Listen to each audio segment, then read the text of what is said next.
ভাষাবিজ্ঞান ও তার শাখা প্রশাখা।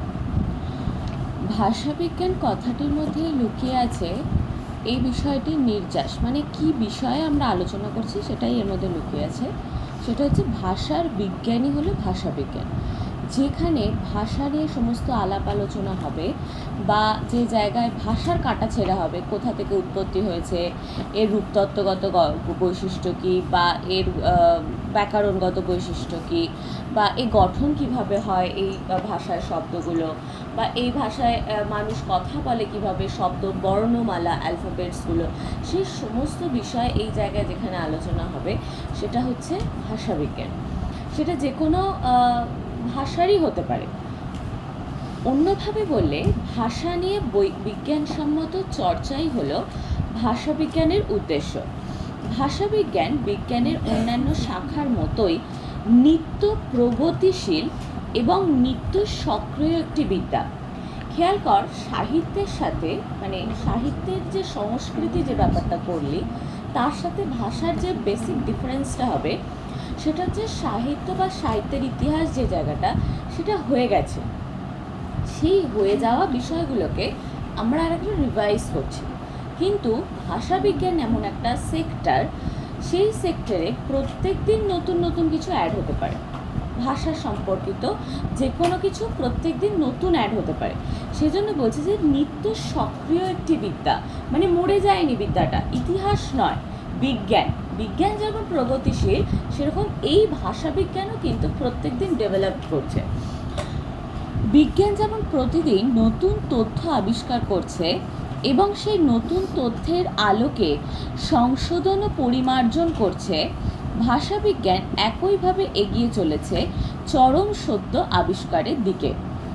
স্বাভাবিকভাবেই বিজ্ঞানের অন্যান্য শাখার মতোই ভাষাবিজ্ঞানের গতি হলো বিশেষ, মানে কোনো একটা বিশেষ কিছুকে খুঁজে বার করা, বিশেষ কিছু থেকে সাধারণ বিষয়টাকে খুঁজে বার করা। মানে প্রচুর হাইফাই কোনো বিষয় আছে, ভাষা সম্পর্কে তো ভাষাতাত্ত্বিকরা একটা বড় সড়ো কিছু বলেছে, তো সাধারণ মানুষের কাছে সেই ব্যাপারটা উপস্থাপিত করতে যে সাধারণ বক্তব্যটা লাগবে, সেই ব্যাপারটা কিন্তু এই ভাষাবিজ্ঞানে নিয়ে আসা হয়। সাধারণের দিকে এ পদ্ধতি হলো আরোহণমূলক পদ্ধতি, যে বিশেষ কোনো পদ্ধতি থেকে আমি সাধারণ বিষয়ে আসছি, সেটা হবে কিন্তু আরোহণমূলক পদ্ধতি। বৈজ্ঞানিক পদ্ধতিতে ভাষা সম্পর্কে আলোচনার প্রথম ধাপ হচ্ছে তথ্য সংগ্রহ। যেরকম বৈজ্ঞানিক পদ্ধতিতে কোনো একটা, যেমন তোরা যেমন ধর শনাক্তকরণ যখন করছিলি, মানে কোনো একটা স্পিসিস আইডেন্টিফাই করছিলি, তার মানে তার আগে কি তথ্য সংগ্রহণ করছিলি, মানে ডাটা কালেক্ট করছিলি, তারপর তার শনাক্তকরণ করছিলি, তারপর তার ক্লাসিফিকেশন মানে শ্রেণীভুক্তিকরণ করছিলি, তারপর একটা সিদ্ধান্ত আসছিলি। সেরকমই এখানে আগে নিয়ে আসতে হবে, তথ্য সংগ্রহ করতে হবে, তারপর সেটাকে নথিভুক্তকরণ করতে হবে, মানে লিখে রাখতে হবে যে এই তথ্যটা আমি এই জায়গা থেকে কালেক্ট করেছি। মানে যেহেতু ভাষা, তার মানে কেউ কোনো জায়গায় শব্দগুলো ব্যবহার করেছে বা উচ্চারণ করেছে, তার মানে আমাকে একটা কিন্তু ডাটা কালেক্ট করতে হবে বা ডাটাটা লিখে রাখতে হবে যে আমি কোন জায়গা থেকে এটা পেয়েছি, প্রমাণের সাপেক্ষে, যে যখন আমি প্রমাণ করতে যাব তখন যেন আমি ডাটাগুলো দিতে পারি। তারপর সেই প্রাপ্ত তথ্যকে বিশ্লেষণ করা, অ্যানালিসিস করছি, যেটা বিজ্ঞানে যে মানে কোনো প্রাণী শনাক্তকরণের ক্ষেত্রে শনাক্তকরণ বৈশিষ্ট্য দিয়ে যেগুলো মিলিয়ে দেখা হয়, সেরকম তথ্য বিশ্লেষণ করে যার যথাযথ বর্ণনা, মানে তারপরে পুরোটা ডেসক্রিপটিভ ওয়েতে লিখবো যে কোথায় আমি প্রথম দেখেছি, কি কি বৈশিষ্ট্য, এর মরফোলজিক্যাল ডিপার্টমেন্টটা কী রকম, মানে রূপতাত্ত্বিকগত বিষয়টা কী আছে, বা বাক্যদত্ত কী আছে, ইত্যাদি ইত্যাদি বিষয়গুলোকে আমরা আলোচনা করব।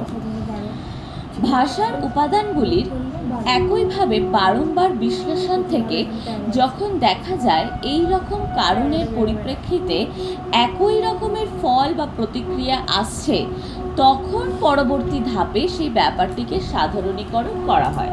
মানে যখন ব্যাপারটা ইউজ টু হয়ে যায়, যে না বারবার বিশ্লেষণ করার পরে একই রেজাল্ট আমাদের আসছে, যেমন শনাক্তকরণ করছিস যখন, যে বৈশিষ্ট্য বারবার মেলাচ্ছিস, একই জিনিসটা আসছে বা একই স্পিসিস আসছে, সেক্ষেত্রে কিন্তু তারপর সেটা সাধারণীকৃত করা হবে, মানে সাধারণের কাছে নিয়ে যাওয়া হবে। তার আগে পর্যন্ত কিন্তু সাধারণের জন্যটা অ্যাভেলেবেল নয়।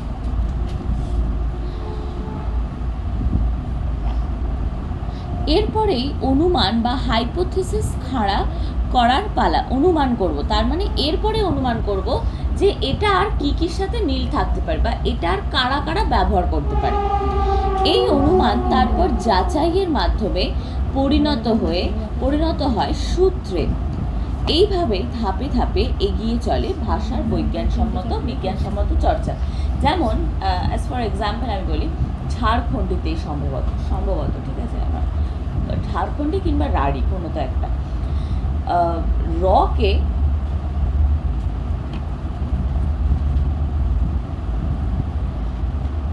আকের রয়ের উচ্চারণ হয়, আয়ের উচ্চারণটা রয়ের মতো হয়। যেমন ধর যদি কেউ বলে যে আমের রস, তার মানে ওটা হবে রামের অস, ঠিক আছে। তো হ্যাঁ, এটা ঝাড়খণ্ডী কিংবা রাঢ়ী কোনো একটা বা উপভাষার বৈশিষ্ট্য।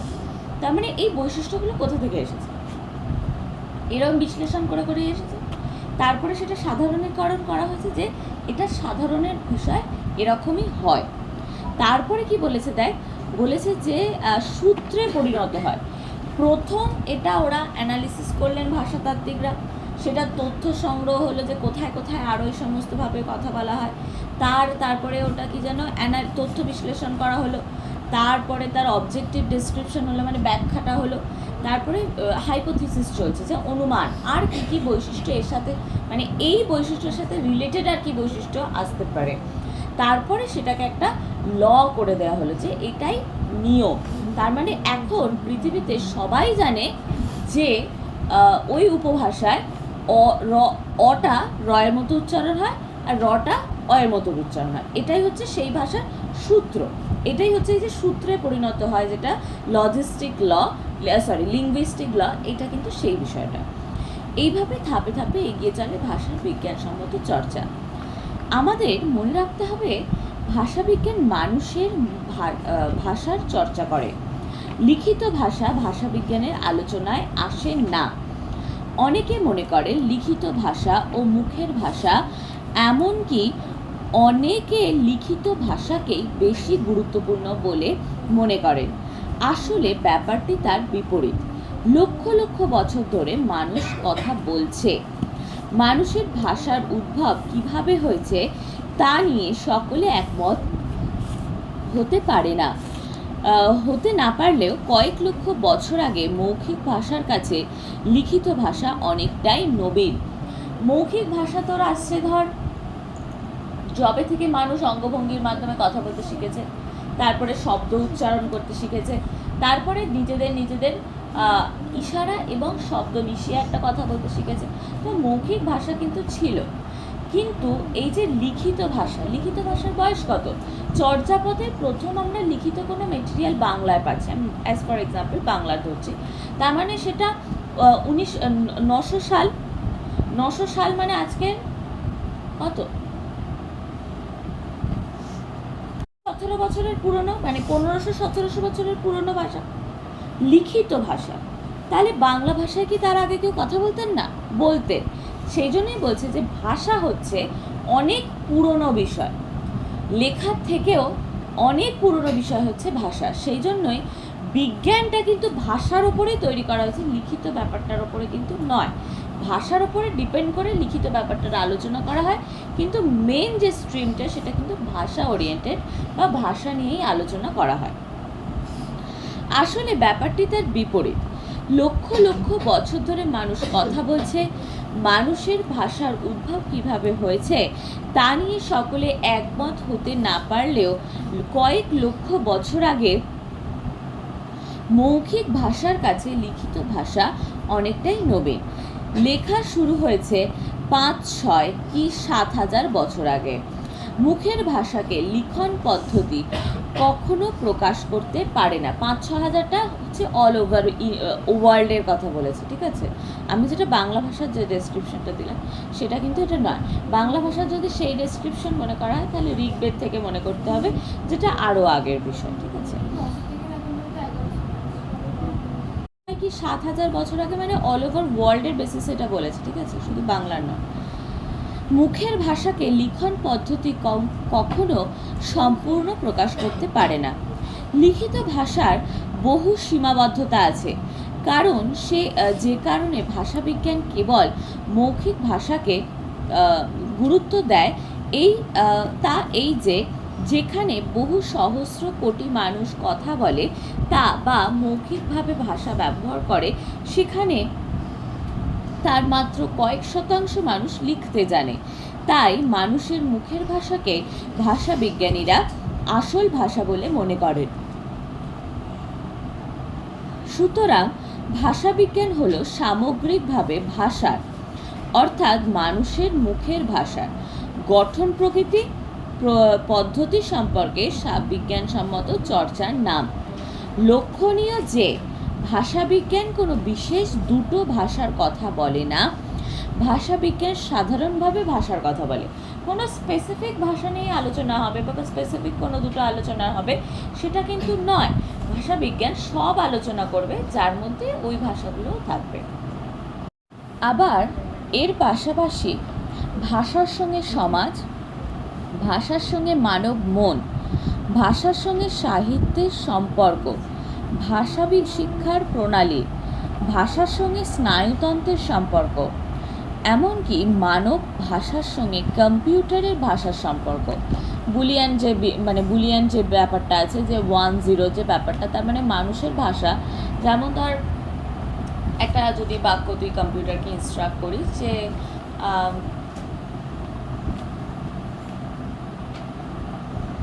As for example I go to school, ঠিক আছে, কম্পিউটার কিন্তু এটা অ্যানালিসিস করে 0-1 একটা বেসিস করে নিয়ে সেটা বোঝে।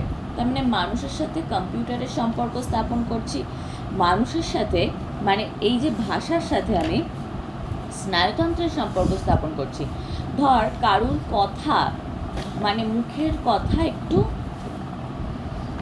অন্যরকমের ইন দ্য সেন্স জিভ ঠিকঠাক ডেভেলপ নয়, তার মানে জিভ ডেভেলপ নয় মানে তো জিভটা খারাপ তা নয়, জিভে যে স্নায়ুগুলো আছে সেগুলো এফেক্টিভ নয়। তাহলে আমি জিভে মানে মানুষের ভাষার সাথে স্নায়ুতন্ত্রের একটা সম্পর্ক স্থাপন করতে পারবো যে ওর স্নায়ুতন্ত্রের কিছুটা ডিফেক্টিভ আছে বলে ভাষার দিকটা সে ল্যাক অফ ডেভেলপমেন্টে চলছে। আবার ভাষার সঙ্গে সাহিত্যের সম্পর্ক আছে। আমি যদি ভাষাটা ঠিকঠাকভাবে না জানি তাহলে আমি সাহিত্য রচনা করতে পারবো না। আমি যদি কথাটা ঠিকঠাকভাবে না বলতে পারি আমি সাহিত্য রচনা করতে পারবো না।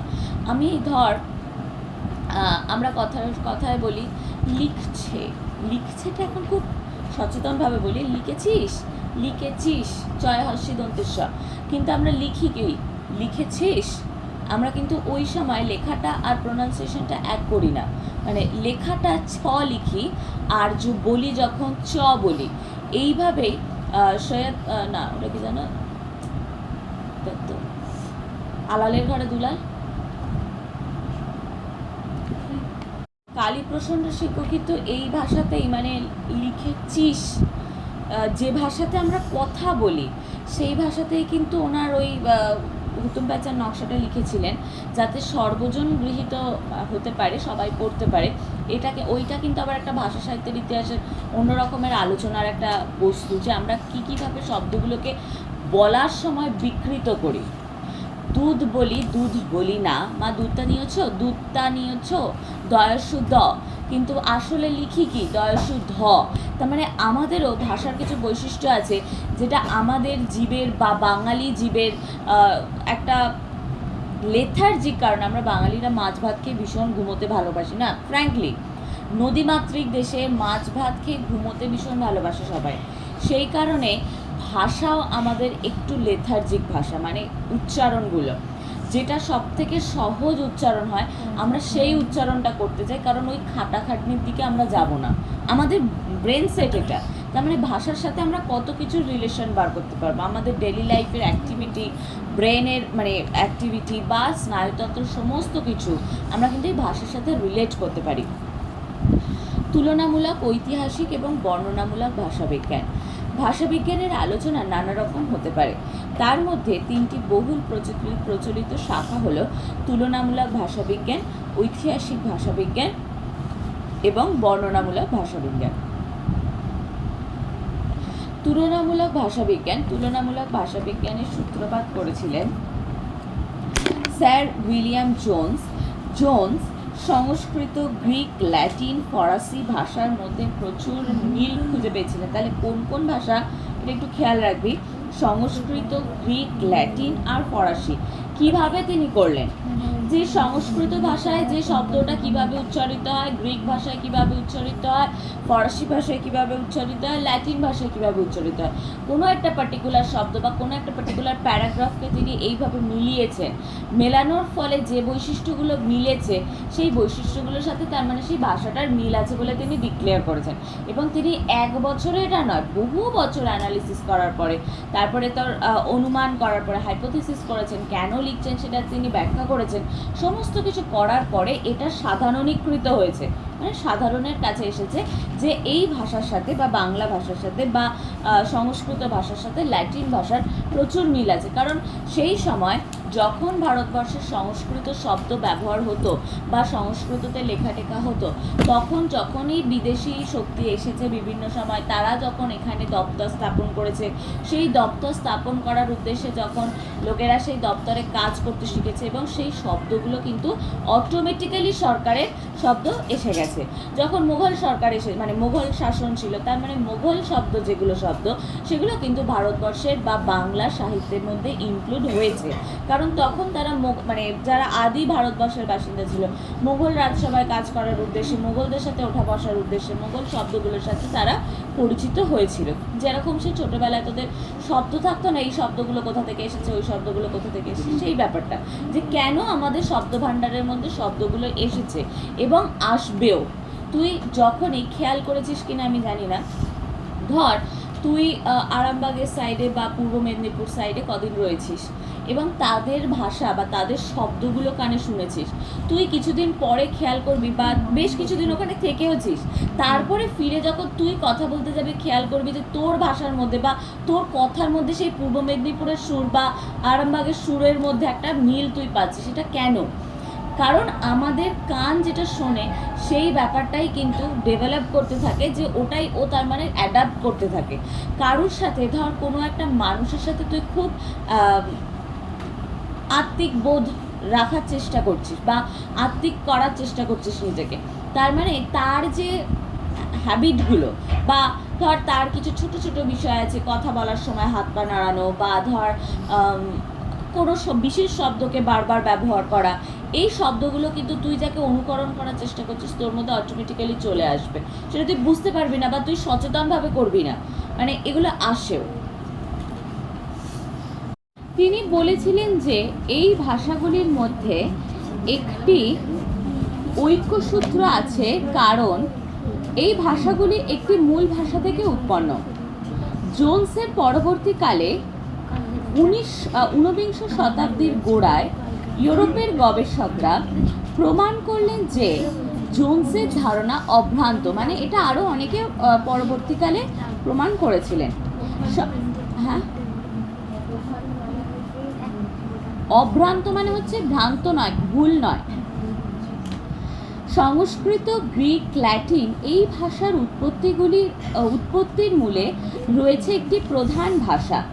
এই ভাষা বা মূল ভাষার কোনো নমুনা বা পাথুরে প্রমাণ নেই, মানে পুঁথিগত কোনো প্রমাণ এসব কিছু নেই।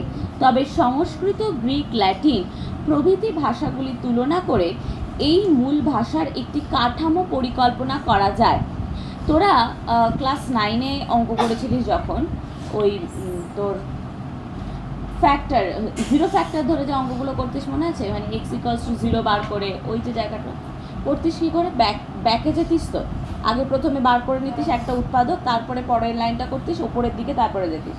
তার মানে তোর কাছে আনসার একটা বেরিয়ে গেছে, তুই সেটা ব্যাকে যাচ্ছিস। তার মানে ভাষার ক্ষেত্রেও কিন্তু এটা হয়, তোর যেটা আছে মেন প্রোডাক্ট সেটা তোর কাছে আছে, এরা কোত্থেকে এসেছে তুই ব্যাকে যাচ্ছিস, জিরো ফ্যাক্টরের মতো অপোজিট ব্যাক ক্যালকুলেশন করে করে। এটা কিন্তু সেইভাবে ইন্দো ইউরোপীয় আর ইন্দো ইরানীয় যে দুটো মূল ভাষা বংশ ছিল, সেই দুটো ভাষা বংশকে কিন্তু এইভাবে বার করা হয়েছে। ওগুলোর কিন্তু আসল কোনো নিদর্শন নেই যে এটা ইন্দো ইউরোপীয়তে লেখা বা এটা ইরানীয়তে লেখা, এরকম কিন্তু স্পেসিফিকেশন করা যাবে না। করা যায়, যে সমস্ত ভাষাগুলো তাদের থেকে তৈরি হয়েছে সেগুলোকে ব্যাক ক্যালকুলেশন করে করে বৈশিষ্ট্যগুলোকে এক জায়গায় কোথা থেকে তারা এসেছে সেই জায়গাগুলোকে কিন্তু নিয়ে গিয়ে করা যায়। এবার এই ব্যাপারটার গল্পটা খানিকটা এরকম, একদল লোক উড়াল পর্বত পেরিয়ে আসছিলেন। উড়াল পর্বত পেরিয়ে আসার সময় যাযাবর শ্রেণীর লোক, আর্যরা, তো যাযাবর শ্রেণীর লোকেরা খাদ্যের সন্ধানে আসছিলেন। তো উড়াল পর্বত পেরিয়ে তারা যখন আসলেন, উড়াল পর্বতের পাদদেশে তারা বেশ কিছুদিন ছিলেন এবং ওই উড়াল পর্বতের পাদদেশ থেকে সেই শাখাটি, যে দলটা এসেছিল সেই শাখাটি দুটো ভাগে ভাগ হয়ে গিয়েছিল। একটা চলে গেছিল ইরানের দিকে, একটা ভারতবর্ষে প্রবেশ করেছিল। সেটা একটা যেটা ভারতবর্ষের মানে ওই ইউরোপের দিক থেকে ভারতবর্ষে প্রবেশ করছে, সেটা হচ্ছে ইন্দো ইউরোপীয় ভাষাবংশ, যেটা হচ্ছে বাংলা ভাষার মা। আর একটা হচ্ছে ইন্দো ইরানীয়, যেটা ইরানের দিক দিয়ে গেছে এবং যেখানে ওই জেন্দাবেস্তা ইত্যাদি প্রভৃতি যেগুলো লেখা হচ্ছে সেগুলো হচ্ছে ইন্দো ইরানীয়তে তৈরি হচ্ছে। তার মানে আমরা ব্যাক ক্যালকুলেশন করে করে করে করে যদি যাই, তাহলে মূল মানে আমাদের ভাষার একদম হোতা হচ্ছে ইন্দো ইউরোপীয় ভাষা বংশ। আর বাংলা ভাষা কিন্তু সংস্কৃত থেকে তৈরি হয়নি, হয়েছে কোথা থেকে? মাগধী অপভ্রংশ থেকে। মাগধী বলে যে 4টে ভাগ ছিল, মাগধী, দাক্ষিণাত্য, সৌরসেনী, আর একটা কি ছিল এক্স্যাক্ট এখন মনে পড়ছে না। তো সেই যে 4টে মানে ভাগ ছিল ভাষার, সেই ভাষার মাগধী থেকে, মাগধী প্রাকৃত, মাগধী অপভ্রংশ অবহট্ট, সেখান থেকে হচ্ছে ওড়িয়া আর বাংলা, সেই বাংলাটা আমরা কথা বলি।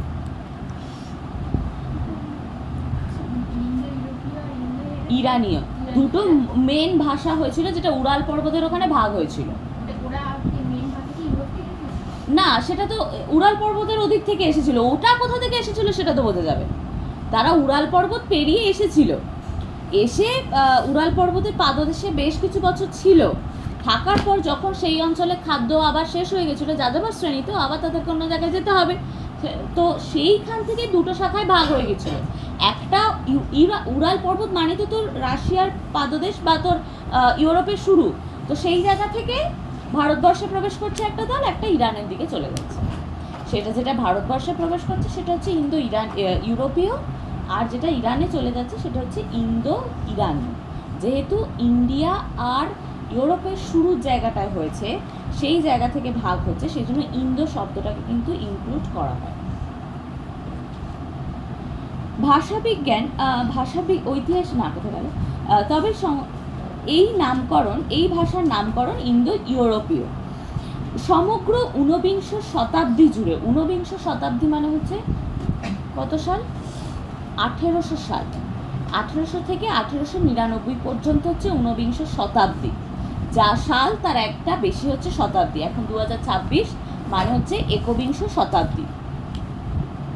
তো ঊনবিংশ শতাব্দী জুড়ে ইউরোপ এবং পরবর্তীকালে আমেরিকায় তুলনামূলক ভাষাবিজ্ঞানের প্রচুর চর্চা হয়। এ কথা অনস্বীকার্য যে আধুনিক ভাষাবিজ্ঞান চর্চার সূত্রপাত তুলনামূলক ভাষাবিজ্ঞান চর্চার থেকে। তুলনামূলক ভাষাবিজ্ঞান সমগোত্রজ ভাষাগুলির মধ্যে তুলনা করে এবং তাদের উৎস ভাষাকে বা মূল ভাষাকে পুনর্নির্মাণ করে। তার মানে আগে ইন্দো ইউরোপীয় ভাষা বংশের কী অ্যালফাবেট ছিল বা কী রকম শব্দে তারা কথা বলতেন সেটার কোনো নিদর্শন নেই, কারণ যখন তারা ভাগ হয়েছে প্রাকৃতিক পরিবর্তনে, প্রাকৃতিক যে পালাবদল হয়েছে, তাদের ভাষা পরিবর্তন হয়ে যেতে বাধ্য। কারণ যতই তারা যে একটা মাতৃভাষা রূপে থাকুক না কেন, তাদের যখনই অন্য কোনো দেশে বা অন্যান্য কোনো লোকের সাথে ম্যাচ আপ হবে বা মিশবে, তখন তাদের ভাষার মিশেল ঘটবে। সেই ভাষাগুলো থেকে যে ভাষাগুলো তৈরি হয়েছিল সেটা থেকে পুনর্নির্মাণ করে এখন কিন্তু ইন্দো ইউরোপীয়তে কী কী অ্যালফাবেট ছিল সেগুলোও কিন্তু বার করা সম্ভব হয়, যে কী কী শব্দ ছিল, মানে অকে কেমন করে বলতো, মানে যদি আমি সোজাভাবে বলি যে বাংলায় অকে তারা কেমনভাবে লিখতো বা একে কেমনভাবে রিপ্রেজেন্ট করতো, সেটা কিন্তু ইন্দো ইউরোপীয় ভাষা বংশের এখন বার করা হচ্ছে। সেটা পুরোটাই ব্যাক ক্যালকুলেশন মেথডে। এই কথা অনস্বীকার্য যে আধুনিক ভাষাবিজ্ঞান চর্চার সূত্রপাত তুলনামূলক ভাষাবিজ্ঞান থেকে হয়েছে। তুলনামূলক ভাষাবিজ্ঞান সমগোত্রজ ভাষাগুলির মধ্যে এখানটাতে পড়লাম তুলনা করে এবং তাদের উৎস ভাষাকে বা মূল ভাষাকে পুনর্নির্মাণ করে। ঐতিহাসিক ভাষাবিজ্ঞান তুলনামূলক ভাষাবিজ্ঞানের সঙ্গে এই শাখার পার্থক্য বেশ সুস্পষ্ট। তুলনামূলক ভাষাবিজ্ঞান যেখানে বিভিন্ন ভাষার মধ্যে তুলনা করে, বিভিন্ন ধরনের মিল খুঁজে পাওয়ার চেষ্টা করে, যা ভাষাগুলির মধ্যে ধারাবাহিক রূপান্তর আলোচনা করে। শুধু তাই নয়, কি কি কালগত রূপান্তর ভাষার মধ্যে লক্ষ্য করা যায় এবং কি কি কারণে এই কালগত রূপান্তর তাও বিধিবদ্ধ আলোচনা করে, মানে কেন হয়েছে এবং কি কি হয়েছে, দুটোই ঐতিহাসিকে হবে, কারণ ঐতিহাসিক মানে ইতিহাস খুঁজে বার করবে কি কি পরিবর্তন হয়েছে এবং কেন কেন পরিবর্তন হয়েছে। প্রাচীন ভারতীয় আর্য ভাষা কিভাবে বিভিন্ন স্তর যেমন পালি, প্রাকৃত, অপভ্রংশ, অবহট্ট এর মধ্যে দিয়ে বাংলা ভাষার জন্ম দিয়েছে তা মূলত ঐতিহাসিক ভাষাবিজ্ঞানের আলোচ্য বিষয়। সময়ের সঙ্গে সঙ্গে ভাষার যে বিবর্তন হয়, সেই বিবর্তনের ফলে যে যে পরিবর্তন ভাষার সংগঠনে দেখা যায় তার নির্দেশ করা ঐতিহাসিক ভাষাবিজ্ঞানের কাজ। বিশেষ করে শব্দ ও পদ মধ্যস্থ ধ্বনি পরিবর্তন ভাষার কালগত রূপান্তরের অন্যতম কারণ।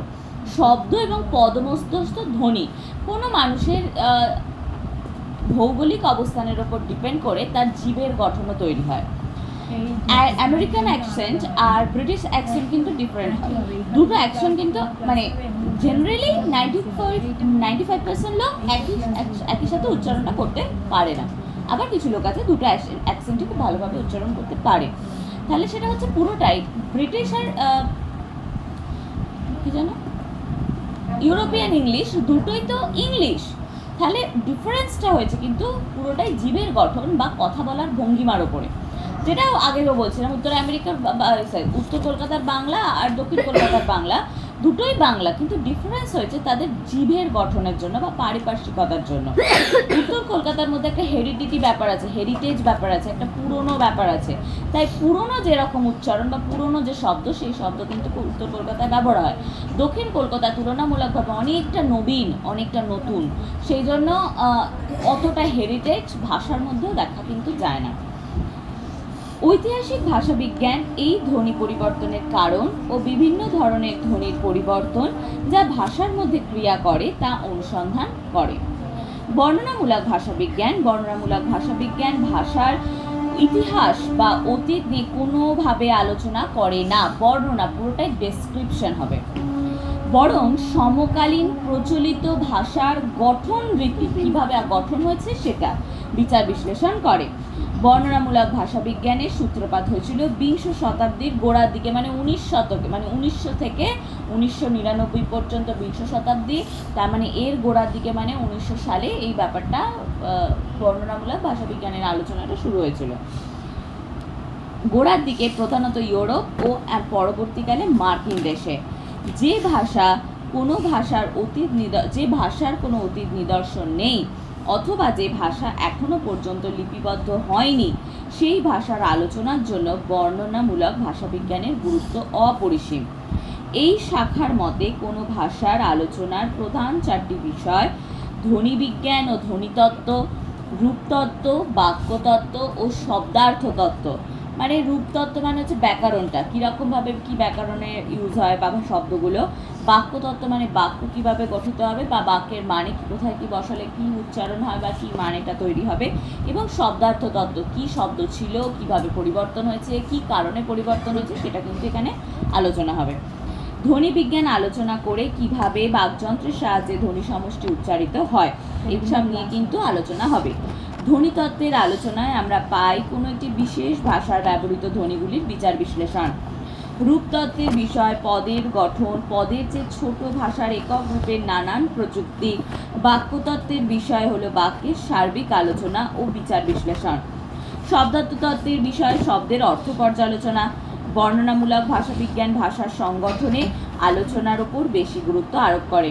ভাষাকে যদি মানবদেহের সঙ্গে কল্পনা করি তাহলে ভাষার অঙ্গ প্রত্যঙ্গগুলি হলো ধ্বনি, ধ্বনিগুচ্ছ, রূপ, পদ, বাক্য ইত্যাদি। ভাষাবিজ্ঞানের বিভিন্ন শাখা ও তাদের মধ্যে সম্পর্ক। ভাষাবিজ্ঞানের মূল আলোচ্য বিষয় হল মানুষের ভাষা এবং ভাষার সঙ্গে জীবনের বিভিন্ন সংলগ্ন দিকগুলো। শুধুমাত্র ভাষা নয়, তার জীবনযাপন কেমন হবে তার উপরও নির্ভর করছে যে তার ভাষা কেমন হবে। ভাষা বাস্তবে একটি অত্যন্ত জটিল বিষয়। ভাষার মধ্যে প্রবেশ করে ভাষার জটিল রহস্যকে উন্মোচন করা ভাষাবিজ্ঞানের অন্যতম উদ্দেশ্য। একদিকে ভাষা এবং অন্যান্য ভাষার সঙ্গে অন্যান্য সংলগ্ন মানব জীবনের নানা দিক, এই দুই দিক সমান তালে আলোচনা করতে ভাষাবিজ্ঞানের গবেষকদের প্রধানত দুই দলে ভাগ হয়ে যেতে হয়। মানে বিভিন্ন রকমের বলেছে কি যে ভাষার মধ্যে প্রবেশ করে ভাষার জটিল রহস্যকে উন্মোচন করতে হবে, এক। দুই হচ্ছে একদিকে ভাষা এবং অন্যদিকে ভাষার সঙ্গে অন্যান্য সংলগ্ন মানব জীবন। যে বাজারের তাড়াতাড়ি তাকে বলতে হয় যে কী কী তার কাছে ইনগ্রিডিয়েন্টস আছে, সে যে স্পিডে কথা বলবে সেই স্পিডে নিশ্চয়ই আমরা কথা বলবো না।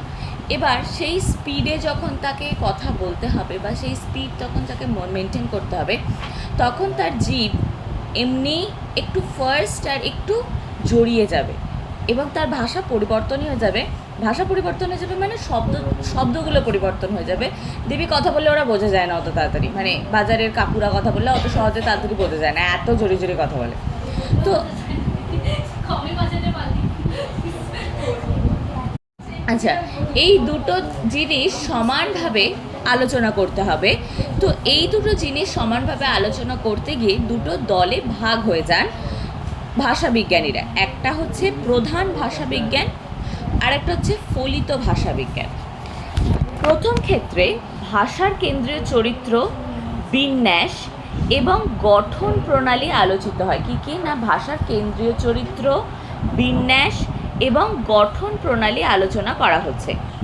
একে বলে প্রধান ভাষাবিজ্ঞান, যেখানে ভাষার কেন্দ্রীয় চরিত্র মানে হচ্ছে ভাষাটা কিভাবে তৈরি হয়েছে, কোথায় তৈরি হয়েছে, তার কিভাবে গঠন হয়, ভাষাটা কিভাবে সাজানো হয়, এই ভাবেগুলো হচ্ছে প্রধান। দ্বিতীয় ক্ষেত্রে ভাষার সঙ্গে সমাজের সম্পর্ক, একটা সামাজিক অবস্থানের সাথে তার ভাষার কিভাবে পার্থক্য হচ্ছে সেই জায়গাটা, এবং ভাষার সঙ্গে অন্যান্য বিদ্যাচর্চার বিভিন্ন ক্ষেত্রে পারিপার্শ্বিক সম্পর্ক বিচার ও বিশ্লেষণ। যারা একই বাড়িতে যখন কেউ একটু উচ্চশিক্ষিত থাকেন আর একটু নিম্ন শিক্ষিত মানুষের ভাষার মধ্যেও কিন্তু পার্থক্য হয়ে যায়, কারণ যে উচ্চশিক্ষিত সে বিভিন্ন সামাজিক অবস্থান এমন স্তরের লোকেদের সাথে মিশছে বা কর্পোরেট জায়গায় মিশছে, তার ফলে তার ভাষার কিছুটা পরিবর্তন হয়ে যাচ্ছে। কিন্তু যারা বাড়িতে থাকছেন তারা তো সেই ব্যাপারটা অতটা ইউজ টু হচ্ছেন না, তাই তাদের ভাষা কিন্তু ভার্নাকুলারই, মানে তাদের মাতৃভাষার মতোই থেকে যাচ্ছে। তার ভাষাটা যে উচ্চ জায়গায় যাচ্ছে তার ভাষাটা কিন্তু একটু পরিবর্তন হয়ে যাচ্ছে। এটা কিন্তু সামাজিক প্রভাব ভাষা পরিবর্তন হওয়ার। শুধু তাই নয়, বিভিন্ন ক্ষেত্রে ভাষার অবদান বা প্রয়োগ ফলিত ভাষাবিজ্ঞানের অন্যতম আলোচ্য বিষয়। কোনো জায়গায় ভাষার কি অবদান বা ভাষা কিভাবে প্রয়োগ করা হচ্ছে সেটাও কিন্তু ফলিত ভাষাবিজ্ঞানে আলোচনা করা যায়। প্রধান ভাষাবিজ্ঞান ভাষার যে গঠন প্রণালী বা ভাষার যে কেন্দ্রীয় বিন্যাস আলোচনা করে তা প্রধান 5টি শাখায় হয়। এই 5টি শাখা হলো ধ্বনিবিজ্ঞান, ধ্বনিতত্ত্ব, রূপতত্ত্ব, বাক্যতত্ত্ব ও শব্দার্থ তত্ত্ব। ফলিত ভাষাবিজ্ঞানে আমরা আলোচনা করি বিদ্যাচর্চার বিভিন্ন শাখার সঙ্গে মানব ভাষার কি সম্পর্ক, যেমন সমাজ বা সমাজ বিজ্ঞানের সঙ্গে ভাষার সম্পর্ক, যার নাম সমাজ ভাষাবিজ্ঞান। সমাজের সাথে ভাষাবিজ্ঞানের আলোচনা হচ্ছে, তাই এটার নাম হবে সমাজ ভাষাবিজ্ঞান। মানব মনের প্রকৃতি ও গতি প্রকৃতির সঙ্গে মানব ভাষার সম্পর্ক মনোভাষাবিজ্ঞান। মানব মন কেমন করে ভাবছে বা মানব মন কোন খাতে বইছে তার সাথেও কিন্তু একটা ভাষার পরিবর্তন হচ্ছে, এটা হচ্ছে মনোভাষাবিজ্ঞান। মানব মস্তিষ্কের অত্যন্ত জটিল গঠনের ও তার ক্রিয়া প্রতিক্রিয়ার সঙ্গে মানব ভাষার সম্পর্ক, যার নাম স্নায়ুবিজ্ঞান। নৃতত্ত্বের সঙ্গে মানব ভাষার সম্পর্ক, যার নাম নৃভাষাবিজ্ঞান প্রভৃতি। অপরপক্ষে বিদ্যাচর্চার অন্যান্য ক্ষেত্রে ভাষাবিজ্ঞানের সফল প্রয়োগও ফলিত ভাষাবিজ্ঞান চর্চায় আলোচিত হয়, যেমন সাহিত্য বিশ্লেষণে অথবা সাহিত্যের নান্দনিক দিকটি ঠিকভাবে তুলে ধরতে ভাষাবিজ্ঞান বিশেষভাবে জরুরি। ধর বঙ্কিমচন্দ্রের কোনো লেখা পড়ছিস, বঙ্কিমচন্দ্রের যে শব্দ চয়ন, মানে ওনার তো একটু সমাসবদ্ধ পদ বেশি থাকে, তো সেই শব্দ চয়ন আমি কতটা বুঝবো বা আমার কতটা ভালো লাগবে ডিপেন্ড করছে আমি কতটা সেই ভাষাটার সাথে একাত্ম হতে পারছি তার উপরে। এই যে বলছে না যে ভাষার যে নান্দনিক দিকটা আছে, মানে সাহিত্যের যে নান্দনিক দিকটা আছে, সেই নান্দনিক দিকটাও যেন একটা ভাষার সাথে বা ভাষার গুরুত্বের মধ্যে কিন্তু পড়ে। নান্দনিক মানে হচ্ছে অ্যাস্থেটিক সেন্স, যে নান্দনিক মানে হচ্ছে সুন্দর সব সময় নয়, সুন্দর হতে হবে, রুচিসম্মত হতে হবে, মানেযুক্ত হতে হবে, সর্বজন গৃহীত হতে হবে, তবে সেটার একটা কমপ্লিট অ্যাস্থেটিক সেন্স আসবে। যদি বলি যে অ্যাস্থেটিক ছবি তুলে দাও, সেই অ্যাস্থেটিক ছবি তুলে দেওয়াটার ডিপেন্ড করে তুই কিভাবে সেই অ্যাস্থেটিকটাকে দেখছিস। অনেকে এখন যেটা উঠছে যে দেখছে, অনেকে হেজি ছবিটাকেও অ্যাস্থেটিক ছবি বলছে। আমার কাছে অ্যাস্থেটিক ছবি ওটা নয়, আমার কাছে সুন্দর ছবিটাই, মানে যেটাকে গোটাকে আমি বোঝা যাচ্ছি, ব্যাকগ্রাউন্ড বোঝা যাচ্ছে, গোটা আমি সাজগোজ সব বোঝা যাচ্ছে, সেটা আমার কাছে অ্যাস্থেটিক ছবি। ওই কেঁপে গেছে, রুড়ে গেছে, ও আবার কি অ্যাস্থেটিক ছবি? আচ্ছা, শৈলী বিজ্ঞানে ভাষা ও সাহিত্যের এই দিকটি আলোচিত হয়। আবার বৈজ্ঞানিক উপায়ে অভিধান নির্মাণে ভাষাবিজ্ঞানের অবদান অনস্বীকার্য। অভিধান নির্ণয় মানে হচ্ছে ডিকশনারি তৈরি করা, মানে যেখানে মানে থাকবে আর কি, সব বাংলার ডিকশনারি। যে শাখায় অভিধান তৈরিতে ভাষাবিজ্ঞানের প্রয়োগ আলোচনা করা হয় তাকে অভিধান বিজ্ঞান বলে। তো এরপরে দেখ, ফলিত ভাষাবিজ্ঞানের একটা আলাদা করে ছক আছে, সেখান থেকে শুরু করছি। সমাজ ভাষাবিজ্ঞান, ফলিত ভাষাবিজ্ঞানের মূল যে বিষয়টা সেটা হচ্ছে সমাজ ভাষাবিজ্ঞান। ভাষা কিভাবে সমাজে কাজ করে এবং সমাজ কিভাবে ভাষার ওপর প্রভাব বিস্তার করে, ভাষাবিজ্ঞানের যে শাখাটি এই নিয়ে চর্চা করে তাকেই আমরা সমাজ ভাষাবিজ্ঞান বলি। একটা ভাষা কিভাবে সমাজ মানে সোসাইটি টু সোসাইটি ভ্যারি করে সেটা কিন্তু ডিফারেন্ট। ডানকুনি এলাকাতে যে ধর কোনো একটা কলোনিতে থাকে, সেই তার যে ভাষা হবে, হাউজিংয়ের মতো সোসাইটিতে যারা থাকে তাদের যা ভাষা হবে, টাউনশিপের মতো সোসাইটিতে যারা থাকে তাদের যা ভাষা হবে, তিনটের জায়গায় ডিফারেন্ট ভাষা হবে, কারণ তাদের সোশ্যাল স্ট্যাটাস পুরোটাই ডিফারেন্ট। সোশ্যাল স্ট্যাটাসের উপরে যে ল্যাঙ্গুয়েজ ডিফার করে সেটা কিন্তু বোঝা যায় এভাবে। এক কথায় বলা যায় সমাজ ভাষাবিজ্ঞান হলো ভাষা ও সমাজের পারস্পরিক সম্পর্কের বিষয়। মানব সমাজের বাইরে ভাষার কোনো অস্তিত্ব নেই, কারণ মানুষই মুখে কথা বলতে পারে, মানুষের বাইরে তার কেউ কথা বলতে পারে না যে মানুষ সমাজের বাইরে আর কোনো কথা থাকবে। তাহলে মানব সমাজ যতক্ষণ থাকবে ততক্ষণই ভাষা থাকবে, মানব সমাজ আর না থাকলে ভাষাও হারিয়ে যাবে। সমাজে বিভিন্ন জাতির ও বিভিন্ন শ্রেণীর মানুষের মধ্যে ভাষার ব্যবহারের বিভিন্নতা, নারী পুরুষের মধ্যে ভাষার ব্যবহারের বিভিন্নতা, অঞ্চল ভেদে ও পেশা ভেদে ভাষার বিভিন্নতা, এইসবই সমাজ ভাষাবিজ্ঞানের আওতায় আসে। এটাকে মূলত তিন ভাগে ভাগ করা যায়: বর্ণান্ধ সমাজ ভাষাবিজ্ঞান বা ডেসক্রিপটিভ মানে ডেসক্রিপশন জাতীয় ভাষাবিজ্ঞান, পরিবর্তমান অর্থাৎ ডায়নামিক যেটা পরিবর্তন হয়ে যায়, আর প্রয়োগমূলক সেটা হচ্ছে অ্যাপ্লাইড মানে যেটা তুমি অ্যাপ্লাই করতে পারবে এমন। বর্ণনাত্মক ভাষাবিজ্ঞান সমাজ ভাষাবিজ্ঞান প্রধানত ভাষা বৈচিত্র্যের ওপর গুরুত্ব আরোপ করে, মানে কীভাবে ভাষাটা পাল্টে যাচ্ছে, বৈচিত্র্যটা কেন হচ্ছে সেটার ওপরে আরোপ করছে। বক্তার ভাষার বিশেষ রূপ, শ্রোতা ভাষা ব্যবহারের বিশেষ কারণ, সেই ভাষাটা উনি কেন ব্যবহার করছেন, কিভাবে ব্যবহার করছেন, কাকে বলছেন, পুরোটাই কিন্তু তার ভাষার ওপর এফেক্ট পড়বে। আমি ধর আমার বন্ধুদের সাথে যখন কথা বলবো, যদি কেউ কথা বলে, আমার ক্ষেত্রে নাও হতে পারে, তো সে যে ভাষা ব্যবহার করবে সেই ভাষা নিশ্চয়ই আমি আমার কলিগসদের সাথে ব্যবহার করব না, বা আমি আমার স্টুডেন্টদের সাথে ব্যবহার করব না। আমার তিনটে ক্ষেত্রে ভাষা বিভিন্ন রকমের হবে। আবার ধর আমার কোনো রিলেটিভ এসেছেন, তার সাথে আমি যেভাবে কথা বলবো সেভাবে আমি আমার বাবা মার সাথে কথা বলবো না। তাহলে আমার বিভিন্ন স্টেটে বিভিন্ন রকমের ভাষা আমি কিন্তু ব্যবহার করবো, এবং খেয়াল করে দেখবি প্রত্যেকটা সুরও আলাদা হয়। বন্ধুদের সাথে যেভাবে হেসে হেসে মজা দিয়ে কথা বলিস, সেভাবে তুই আমার সাথে কথা বলিস না। আমার সাথে মজা করে কথা বলিস, কিন্তু সেই সুরটা থাকে না বা সেই শব্দ চয়নগুলো থাকে না যেটা এক্স্যাক্ট আমরা বন্ধুদের সাথে ব্যবহার করি, তাই না? তাহলে কেন ব্যবহার করছি, কি কারণে ব্যবহার করছি, আমার শ্রোতাকে, সমস্তটাই কিন্তু ডিপেন্ড করছে যে আমার ভাষা কি হবে। আচ্ছা, কোনো ভাষার চরিত্র নির্ভর করে বক্তা, শ্রোতা এবং উপলক্ষের ওপর। সুতরাং প্রথমেই প্রয়োজন বক্তার সামাজিক পরিচয়, অর্থাৎ তিনি পুরুষ না নারী, বয়স কত, সমাজের কোন স্তরের মানুষ, তার পেশা কী, এমনকি সে কোন সম্প্রদায়ের মানুষ, এইসবও তার ভাষার রূপটির নির্ণায়ক। এরপরে আসে শ্রোতার বা রিসিভারের সামাজিক পরিচয়। আমরা সহজেই দেখতে পাই যে আমরা গুরুজনের সঙ্গে যেভাবে কথা বলি, যেটা তোদের উদাহরণ দিচ্ছিলাম, সমবয়সী বা বয়স কনিষ্ঠদের সঙ্গে সেভাবে কথা বলি না। এ কারণেই আমাদের ভাষায় আপনি, তুমি, তুই ভেদ আছে। আবার পরিবারের গুরুজনদের সঙ্গে আমরা যেভাবে কথা বলি, স্কুল বা কলেজের শিক্ষক শিক্ষিকাদের সঙ্গে কথা বলার সময় ভাষার ধরন পাল্টে যায়। এখানেই ভাষার ওপর শ্রোতার সামাজিক ভূমিকার প্রভাব লক্ষ্য করা যায়। ভাষা বর্ণনামূলক সমাজবিজ্ঞানের তৃতীয় মাত্রা হলো উপলক্ষ বা সেটিং, কোন পরিস্থিতিতে হচ্ছে, অর্থাৎ পরিস্থিতি বা পরিপ্রেক্ষিত অনুযায়ী ভাষা যে পাল্টে যায় তা ধরা পড়ে এই অংশের আলোচনায়।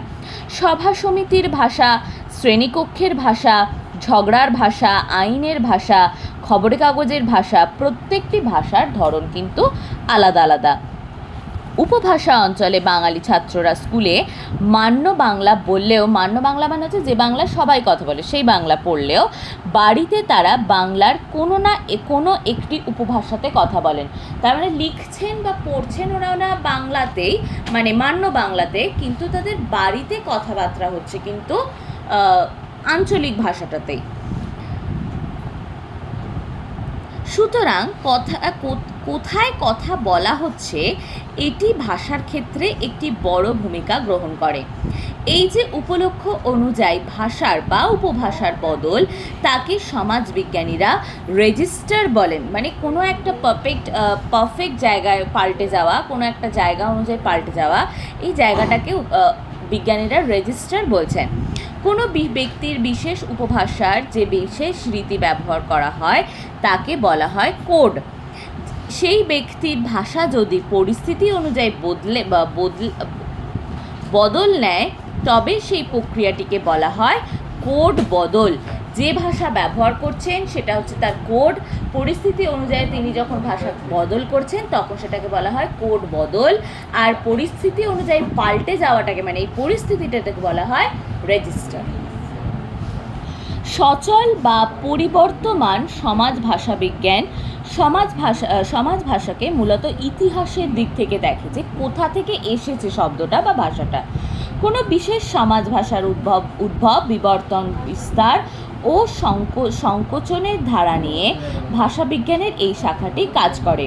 যেমন ধরা যাক, কোনো একটি বিশেষ ভাষাগোষ্ঠীর মানুষ যখন আরেকটি ভাষাগোষ্ঠীর মানুষের সঙ্গে সম্পর্কিত হয়, তখন দেখা যায় নিজেদের ও নতুন সমাজের এই দুই ভাষায় তার ভাষা ব্যবহারের মধ্যে চলে আসে। যেটা তোদের বলছিলাম যে যখনই দেখবি তোরা কলেজ যাবি বা ধর এই মফস্বলে থাকিস, তো তোরা মফস্বলের মেয়েরা বা মফস্বলের ছেলেমেয়েরা যখন কলেজে যায় তাদের ভাষার একটা ড্রাস্টিক পরিবর্তন আসে। কারণ উত্তর কলকাতা বা দক্ষিণ কলকাতা বা যে অঞ্চলেই কলেজে যাস না কেন, সেই অঞ্চলের যে ল্যাঙ্গুয়েজ আছে সেই ল্যাঙ্গুয়েজের প্রভাব তোদের মধ্যে পড়বে। তখন দেখবি তোরা দুটো ভাষাতেই কথা বলছিস, মানে তোদের ভাষা, মানে আমাদের যে মফস্বলের ভাষা যেভাবে আমরা কথা বলি সেটা তো বলছি, তার সাথে উত্তর কলকাতা বা দক্ষিণ কলকাতার ভাষাও কিন্তু আমাদের এই ভাষার সাথে মিশবে, এবং সেই মেশার ফলে দেখবে আমরা দুটো ভাষাতেই সাইমালটেনিয়াসলি একসাথে ব্যাপারটাকে মিক্সচার করে কথা বলছি। এই জিনিসটা কিন্তু ঘটে এবং সেটা হচ্ছে পরিবর্তমান ভাষা বিজ্ঞানের অন্তর্গতই হয়। যেমন ধরা যাক কোনো একটি বিশেষ ভাষাগোষ্ঠীর সম্পর্কিত হয়, তখন দেখা যায় নিজেদের ও নতুন ভাষার সমাজের এই দুই ভাষায় তার ভাষার ব্যবহারের মধ্যে চলে আসে। এরকম ক্ষেত্রে অনেক সময় দেখা যায় যে হয় দুটি ভাষাই সমান্তরালভাবে থেকে যায়, অথবা কোনো একটি ভাষা অন্য ভাষার প্রভাবে সময়ের সঙ্গে সঙ্গে হারিয়ে যায়। এমন হতে পারে যে তোর যে মফস্বলের ভাষা সেটা হারিয়ে গেল, কলকাতার যে ভাষা তুই অ্যাডপ্ট করলি সেই ভাষাটাই রয়ে গেল। এমন হতে পারে দুটোই সাইমালটেনিয়াসলি পরপর সমান্তরালভাবে প্যারালালি তোর জীবনে চলতে থাকলো। প্রথমটিকে আমরা বলতে পারি দ্বিভাষিকতা, মানে যখন দুটোই প্যারালালি তোর জীবনে চলছে সেটা হচ্ছে দ্বিভাষিকতা বা বাইলিঙ্গুয়ালিজম। বাইলিঙ্গুয়ালিজম, বাই মানে হচ্ছে দ্বি, তো দুটো ভাষাই চলছে, তাই বাইলিঙ্গুয়ালিজম। দ্বিতীয় ক্ষেত্রে এসে যায় ভাষার সংরক্ষণ বা মেনটেনেন্স। আমি যে ভাষাটা নতুন অ্যাডাপ্ট করছি সেটাকে আমাকে মেনটেন করতে হবে, সেই ভাষায় রেগুলার কথা বলতে হবে, আদারওয়াইজ সেটাও কিন্তু আমার জীবন থেকে হারিয়ে যাবে। প্রশ্ন ওঠে, পাশাপাশি ওঠে ক্রেওল ও পিজিনের কথা। ক্রেওল ও পিজিন হচ্ছে দুটো আলাদা ভাষা, যেভাবে তৈরি হয়েছিল। ক্রেওল ও পিজিন হচ্ছে ব্যবসার প্রয়োজনে, ব্যবসার খাতিরে বা জায়গা পরিবর্তনের খাতিরে মানুষ ভাষার পরিবর্তন করেছিল, এবং ক্রেওল হচ্ছে সেইগুলো যেগুলো হারিয়ে গেছে, আর পিজিন হচ্ছে যেটা রয়ে গেছে, ভাষাটা রয়ে গেছে। সমাজবিজ্ঞানের শেষ বিভাগ হলো প্রয়োগমূলক সমাজ ভাষাবিজ্ঞান বা অ্যাপ্লাইড সোসিও লিঙ্গুইস্টিক। এই যে ল্যাঙ্গুয়েজগুলো, ধর অনেকে মানে একটা করে সেক্টর আসে, তো বাংলা অনার্স যারা পড়েন তাদের জন্য লিঙ্গুইস্টিক একটা আলাদা সেক্টর হয়। ধর কেউ বাংলা সাহিত্যের দিকে গেল না, সে ভাষা নিয়ে চর্চা করবে, তার মানে তাকে লিঙ্গুইস্টিক পড়তে হবে। অনার্সেও লিঙ্গুইস্টিক থাকে, কিন্তু সেটা একটা পেপার হিসাবে, একটা দুটো পেপার হিসাবে থাকে। কিন্তু যারা শুধুই লিঙ্গুইস্টিক জানতে চাইছে ভাষার কীভাবে পরিবর্তন হয়েছে, সেক্ষেত্রে কিন্তু সে শুধুমাত্র বাংলাটা পড়বে না, সে সমস্ত ভাষার লিঙ্গুইস্টিকটা পড়বে। কম্পারেটিভ লিটারেচার যেটা আছে, কম্পারেটিভ লিটারেচার, এই জিনিসগুলো নিয়ে ভাবতে পারিস যে যারা ধর একটু অন্যদিকে ভাববি, বা ধর পুরোটাই গ্র্যাজুয়েশন ওরিয়েন্টেড করবি, তো এই জায়গাগুলো ভাবতে পারিস যে যখন কম্পারেটিভ লিটারেচার মানে বিভিন্ন সাহিত্যের মধ্যে বিভিন্ন ল্যাঙ্গুয়েজের যে সাহিত্যগুলো আছে সেই সাহিত্যের মধ্যে কম্প্যারিজন করা। সোসিওলজি যারা পড়ে, সোসিওলজি অনার্স হতে মানে সোসিওলজি যারা পড়ে তাদের মধ্যে এই অ্যাপ্লাইড সোসিও লিঙ্গুইস্টিক একটা সাবজেক্ট হয়, এবং এটা একটা আলাদা কোর্স হয় যেখানে সে অ্যাপ্লাইড সোসিও লিঙ্গুইস্টিক করছে। সাইকোলজির সাথে সোসিওলজির খুব মিল আছে, কারণ সমাজের সাথে মানব মন পাল্টে যায়। তুই যদি সাইকোলজি নিয়ে এগোতে চাস, সাইকোলজি পড়তে গিয়ে দেখবি তোকে আগে সমাজ জানতে হবে, তুই কোন সমাজে বেড়ে উঠছিস। ধর খেয়াল করিস, মাতৃভাষা শেখানোর পদ্ধতি, অন্য ভাষা শেখানোর পদ্ধতি উদ্ভাবন, অনুবাদ নীতি, লিপি প্রণালীর উদ্ভাবন, পরিমার্জনা ও সংশোধন, বানান সংস্কার, ভাষা পরিকল্পনার দিক থেকে রাষ্ট্রভাষা ও সংযোগের ভাষা ইত্যাদি বিষয়ে সিদ্ধান্ত গ্রহণ, এইসবই প্রয়োগমূলক ভাষাবিজ্ঞানের অন্তর্গত। মনোভাষাবিজ্ঞান, ভাষা যেহেতু মনের ভাব প্রকাশ করে, সুতরাং এ থেকে বোঝা যায় যে ভাষার সঙ্গে মনের নিবিড় যোগ। মনস্তত্ত্ব মানুষের মনের গঠন ও মানসিক প্রক্রিয়া নিয়ে আলোচনা করে। আবার অন্যদিকে ভাষা সেই মানসিক প্রক্রিয়ারই বহিঃপ্রকাশ। মনোভাষা বিজ্ঞানীরা এই ভাষার ও মনের সম্পর্ক নিয়ে আলোচনা ও গবেষণা করেন। মনোভাষা বিজ্ঞান সবচেয়ে উল্লেখযোগ্য ভূমিকা নিয়েছে শিশুর ভাষার ক্ষেত্রে। তারা কিভাবে কথা বলে, কিভাবে বাক্য তৈরি করে, তার ধারাবাহিক বিশ্লেষণ করে মনোভাষা বিজ্ঞানে। মানুষ কিভাবে ভাষা শেখে ও এ নিয়ে দীর্ঘদিন ধরে নানা তত্ত্বের অবতারণা করেছেন ভাষা বিজ্ঞানীরা। প্রাথমিক অনুমান ছিল যে মানুষ ভাষিক পরিবেশে, মানে যে ভাষায় কথা হয় আর কি, ভাষিক পরিবেশ থেকে অনুকরণের মাধ্যমে ভাষা আয়ত্ত করে। নোয়াম চমস্কি, ইনি ভাষা নিয়ে অনেক কাজকর্ম করেছেন, নোয়াম চমস্কি এই তত্ত্বের থেকে সরে এসে বললেন মানুষের মধ্যেই থাকে ভাষা শেখার সামর্থ্য। মানব মস্তিষ্কেই রয়েছে এই সামর্থ্যের কেন্দ্র। এই যে বাচ্চাদের সামনে, কোনো কচি বাচ্চার সামনে যত বেশি কেউ কথা বলবে, কচি বাচ্চা তত তাড়াতাড়ি কথা শিখে যাবে। যে ভাষায় কথা বলবে সে ভাষা শিখবে, আর যে শব্দ চয়ন করবে সেই শব্দ চয়নে শিখবে। কারণ ওরা ওই যে ঠোঁট নাড়ার যে ব্যাপারটা সেটাকে অনুকরণ করে। ঠোঁট নাড়াটাকে না মানে ওরাই ওটাকে অনুকরণ করে বলতে যায়, কিন্তু ওদের কণ্ঠস্বর মানে বাকযন্ত্র ততটা ডেভেলপ নয় বলে তখনও ওই শব্দগুলো বলতে পারে না, কিছু একটা বেরোয় আর কি। তো এই যে ব্যাপারটা, তার মানে মানুষের মস্তিষ্কে আছে যে আমি এই শব্দটা শিখবো, তাই জন্য সে মুখটা অনুকরণ করছে। তুই ভাব মানুষের যে শরীর কত জটিল একটা পদ্ধতি। ঘোড়ার বাচ্চা, কুকুরের ছানা ছেড়ে দাও, কুকুরের ছানা তবু একটু সময় লাগে। তারপরে ধর হরিণের ছানা, ছাগল ছানা, গরুর ছানা, জিরাফ, যে কোনো পশু ছানা, খালি কুকুর বেড়ালটা একটু টাইম লাগে, বাঘেরও বোধহয় একটু টাইম লাগে। তো এই যে ছানাগুলো জন্মেই ছুটতে শুরু করে দেয়, আর মানুষের গোটা একটা বছর লাগে উঠে দাঁড়াতে।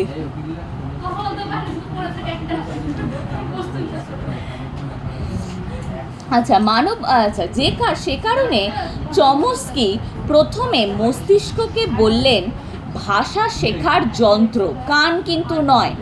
মস্তিষ্ককে বললেন ভাষা শেখার যন্ত্র, শোনারও নয়, শেখার যন্ত্র।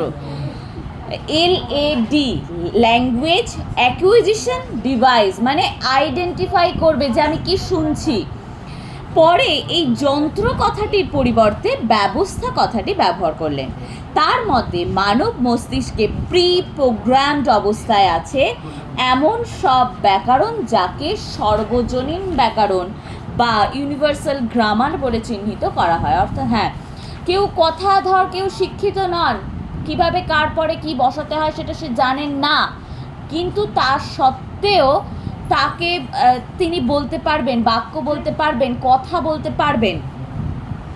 এই LAD আর LAS এর মাধ্যমেই শিশুরা ভাষা শিক্ষার অনুকরণধর্মিতা থেকে সৃষ্টিশীলতার এক বিশাল ভাণ্ডারে পৌঁছেছে। মনোবিজ্ঞান শুধু ভাষা শিক্ষার নানা দিকেই আলো ফেলে না, পাশাপাশি মানসিক পশ্চাৎপরতাও সে ভাষার উপর কিভাবে প্রভাব ফেলে সে কথাও আলোচনা করে। ভাষার সঙ্গে অঙ্গাঙ্গিভাবে জড়িয়ে থাকে স্মৃতি, বুদ্ধি, উদ্বিগ্নতা ও প্রাণোদতা, মানে কিভাবে প্রাণ উদিত হচ্ছে সেটা, আমি কোন কথায় উদ্বিগ্ন হব মানে টেনশন করব, কোন কথায় করব না সেটা, আবার আমার বুদ্ধি কোন কথায় কাজ করবে আর করবে না সেটা, আমার স্মৃতি কিভাবে স্টোর হচ্ছে সেটাও। কোনো মানুষের ভাষাগত ভ্রান্তি আসলে সে এই ধরনের মানসিক কোনো সমস্যার প্রতিফলন হিসেবে প্রকাশিত হয়। কোনো মানসিক সমস্যা হয়েছে, কেউ ধর ভালোভাবে কথা বলতে পারতো আর এখন পারে না, তার মানে তার কোনো মানসিক সমস্যার জন্য সে ভাষাটা ঠিকভাবে শব্দচয়ন করে উঠতে পারছে না। মনোভাষা বিজ্ঞানের সঙ্গে জড়িয়ে আছে স্নায়ু ভাষা বিজ্ঞান, কারণ মনোভাষা বিজ্ঞান ও স্নায়ু ভাষা বিজ্ঞান উভয়ের সঙ্গে জড়িয়ে আছে মানব মস্তিষ্ক।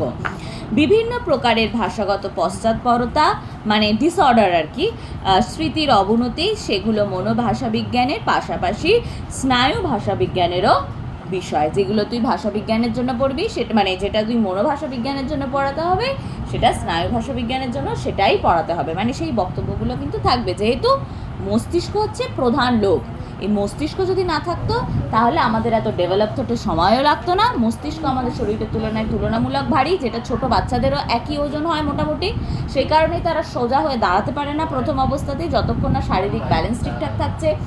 মস্তিষ্ককে যখনই তুই ভাষাতে শিখে যাবি তখনই একমাত্র সাঁতারটা শিখবি, আদারওয়াইজ শিখবি না। তার মানে মস্তিষ্ক দেখ কত কিছু লাইফস্টাইলের ওপর তোর ডিপেন্ড করছে। এই মাথাটা, তুই সুস্থ বাচ্চা হবি কি অসুস্থ হবি, তুই মানসিক রোগী হবি কি সুস্থ লোক হবি, তুই ঠিকঠাকভাবে কথা বলতে পারবি কি পারবি না, তোর ব্রেন তোর কথা জড়িয়ে যাবে কি যাবে না, কোথায় কি কথা বলতে হয় সেটা তুই বুঝতে পারছিস কি পারছিস না, সব কিছুর মাস্টার মাইন্ড হচ্ছে এই মস্তিষ্ক। একটা দুটো কাজু বাদাম উল্টানো, যার আবার কোনো ফিলিংস নেই। হ্যাঁ, আখরোট, আখরোট। কাজু বাদাম সাদা বলে বললাম আর কি। আর আখরোটের মধ্যে ব্যাকাচোরা বলে হ্যাঁ গতগুলোর জন্য। তো যাই হোক, ওই আখরোট দায়ী। আখরোটের আবার কোনো ফিলিংস নেই, তুই ঘেঁটে এরকম দিবি, পেনলেস ডেথ হয়ে যাবে তোর।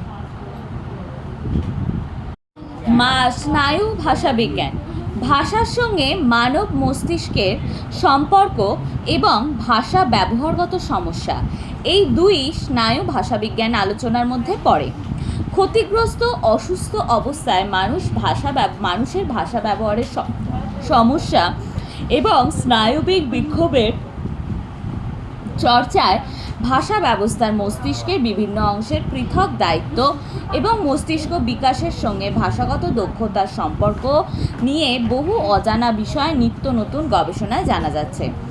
পরোক্ষভাবে মস্তিষ্ক কীভাবে স্বাভাবিক পদ্ধতিতে ভাষা প্রয়োগ করে তাও বুঝতে পারা যায় স্নায়ু ভাষাবিজ্ঞানের দৌলতে। প্রযুক্তিও এক্ষেত্রে গুরুত্বপূর্ণ ভূমিকা পালন করেছে। ফাংশনাল নিউরো ইমেজিং বা ব্যবহারিক স্নায়ুচিত্রণে আজকাল পিস্ট্রন এমিশন টোমোগ্রাফি বা ফাংশনাল ম্যাগনেটিক রেজোনেন্স ইমেজিং, ব্যাপারটা হচ্ছে এই জায়গাটা এরকম, ব্রেনে দুটো কর্ড লাগানো থাকে, যেটা থেকে ও কী ভাবছে সেটার ইমেজটা সেন্সারে ওঠে আর কি, সে কী ভাবছে বা কী বলতে চাইছে সেটা ওঠে। এটা হচ্ছে এটা বিষয়। জাতীয় তন্ত্রের ব্যবহার করা হয়। এই সমস্ত আধুনিক যন্ত্রের কল্যাণে ভাষাবিজ্ঞানের এই শাখাটি প্রতিনিয়তই বিবর্তিত হয়ে চলেছে। 1861 খ্রিস্টাব্দে পল ব্রোকা অ্যানথ্রোপোলজিক্যাল সোসাইটি অফ পারিতে এক রোগীর প্রসঙ্গ উত্থাপন করেন, যিনি 21 বছর তাল ধ্বনি ছাড়া উচ্চারণ করতে পারতেন না। তালুতে যেগুলো লাগবে সেগুলো মোটামুটি তাল ধ্বনি, মানে তাল দিয়ে দিয়ে কথা বলা ছাড়া উনি বলতে পারতেন না। এই মানুষটির চিকিৎসা প্রসঙ্গেই ক্রমে জানা গেল ভাষাসিদ্ধ যুক্তিক্রম, পরিকল্পনা, আত্মপ্রকাশ, বাচিক সৃজন ক্ষমতা তথা ভাষার মৌলিক বিষয়গুলি অর্থাৎ অনুভব ও জ্ঞান আরোহণ, বলা, পড়া, লেখা সবই মস্তিষ্কের বিভিন্ন অংশের সঙ্গে অঙ্গাঙ্গিভাবে জড়িত। যারা বাচিক শিল্পী, যারা যেভাবে সুরে কথা বলেন, কোথায় জ্যোতি ফেলতে হবে, কোথায় কমা ফেলতে হবে, কোথায় তোমার শ্বাস পড়বে, কোথায় পড়বে না, সেটা কিন্তু পুরোটাই ব্রেন ডেভেলপ করে। সেটা তার মানে তুমি যখন এটা পারছো, তার মানে তোমাকে জানতে হবে যে তোমার ব্রেন সেই জায়গাতে ডেভেলপ হয়েছে। আচ্ছা, চিত্র থেকে বোঝা যাচ্ছে যে ভাষা ও সংযোগ স্থাপনের মাধ্যম মস্তিষ্কের দুই গোলার্ধের ভূমিকা কতখানি গুরুত্বপূর্ণ। আমরা যে ভাষায় কথা বলি তার সঙ্গে কি মস্তিষ্কের কোনো সম্পর্ক আছে? মানুষের ভাষার প্রকৃতি ও গঠনগত বৈশিষ্ট্যই বা কীভাবেই বা আমাদের মস্তিষ্ক ভাষা অনুভব করে? ভাষার সঙ্গে মানব জীবনের সম্পর্ক নির্ধারণ আজকাল গবেষণার বিশেষ বিষয় হয়ে উঠেছে। ভাষার সৃষ্টিতে, প্রয়োগে এবং সংযোগ স্থাপনে মস্তিষ্কের বাম গোলার্ধের বিশেষ ভূমিকার গ্রহণ করে। 1 শতাব্দীর বেশি সময় ধরে নানা ধারাবাহিক গবেষণায় মস্তিষ্কের একটি বিশেষ অঞ্চলের সঙ্গে ভাষার সম্পর্ক সুপ্রতিষ্ঠিত হয়েছে। যে ভাষায় মানব শরীরে ভাষার প্রকৃতি ও গঠনগত অবস্থান নিয়ে আলোচনা করা হয় তাকে স্নায়ু ভাষাবিজ্ঞান বলে। স্নায়ু ভাষাবিজ্ঞান আসলে বৌদ্ধিক মানে বুদ্ধি থেকে ভাষাবিজ্ঞানেরই একটি শাখা। আজকের বিজ্ঞানীরা একমত যে মানুষের মস্তিষ্কের বাম গোলার্ধের সুনির্দিষ্ট স্নায়ুর গঠন ভাষা এবং কথার জন্য গুরুত্বপূর্ণ ভূমিকা পালন করে। স্নায়ু ভাষাবিজ্ঞান শুধুমাত্র ভাষা নিয়েই চর্চা বা গবেষণা করে না, তার সঙ্গে ভাষার ব্যবস্থাগত চলন, ইন্দ্রিয়গ্রাহ্যতা, কোষীয় এবং নানান বৃহত্তর শাখার সঙ্গে সম্পৃক্ত। স্নায়ু ভাষাবিজ্ঞানকে দুটি ভাগে ভাগ করা যায়। একটা হচ্ছে ভাষা শেখা বা প্রক্রিয়াকরণ, মানে কেউ শুনছে এবং সেটাকে প্রসেস করে ইউজ করছে, এবং ভাষাগত সমস্যার সংস্কার, তুমি যেটা শুনেছো তার মধ্যে যে সমস্যা আছে সেই সমস্যাটা তুমি সংস্কার করতে চাইবে। মস্তিষ্ক কিভাবে আমাদের ভাষা এবং কথার বিকাশে সাহায্য করে তা নিয়ে নানা গবেষণা আছে। মস্তিষ্ক ভাষার এনকোডিং বা ডিকোডিং পদ্ধতি মেনেই হয়। এ ব্যাপারে মস্তিষ্কের থ্যালামাসের বেসাল গ্যাংলিয়া ও ধূসর গ্রে ম্যাটার অঞ্চল বিশেষ ভূমিকা পালন করে। স্নায়ুবিজ্ঞান, গ্রে ম্যাটারেই ভাষা কিভাবে হবে না হবে সেটা কিন্তু নির্ধারণ হয়। স্নায়ুবিজ্ঞানের ধারাবাহিক চর্চার মধ্যে দিয়ে স্নায়ু ভাষাবিজ্ঞান সমৃদ্ধ হয়েছে। ভাষার সৃষ্টি, প্রয়োগ এবং তার সংস্কারের নানা দিক দিয়ে ধারাবাহিক চর্চার অবকাশ হয়েছে ভাষা বিজ্ঞানে।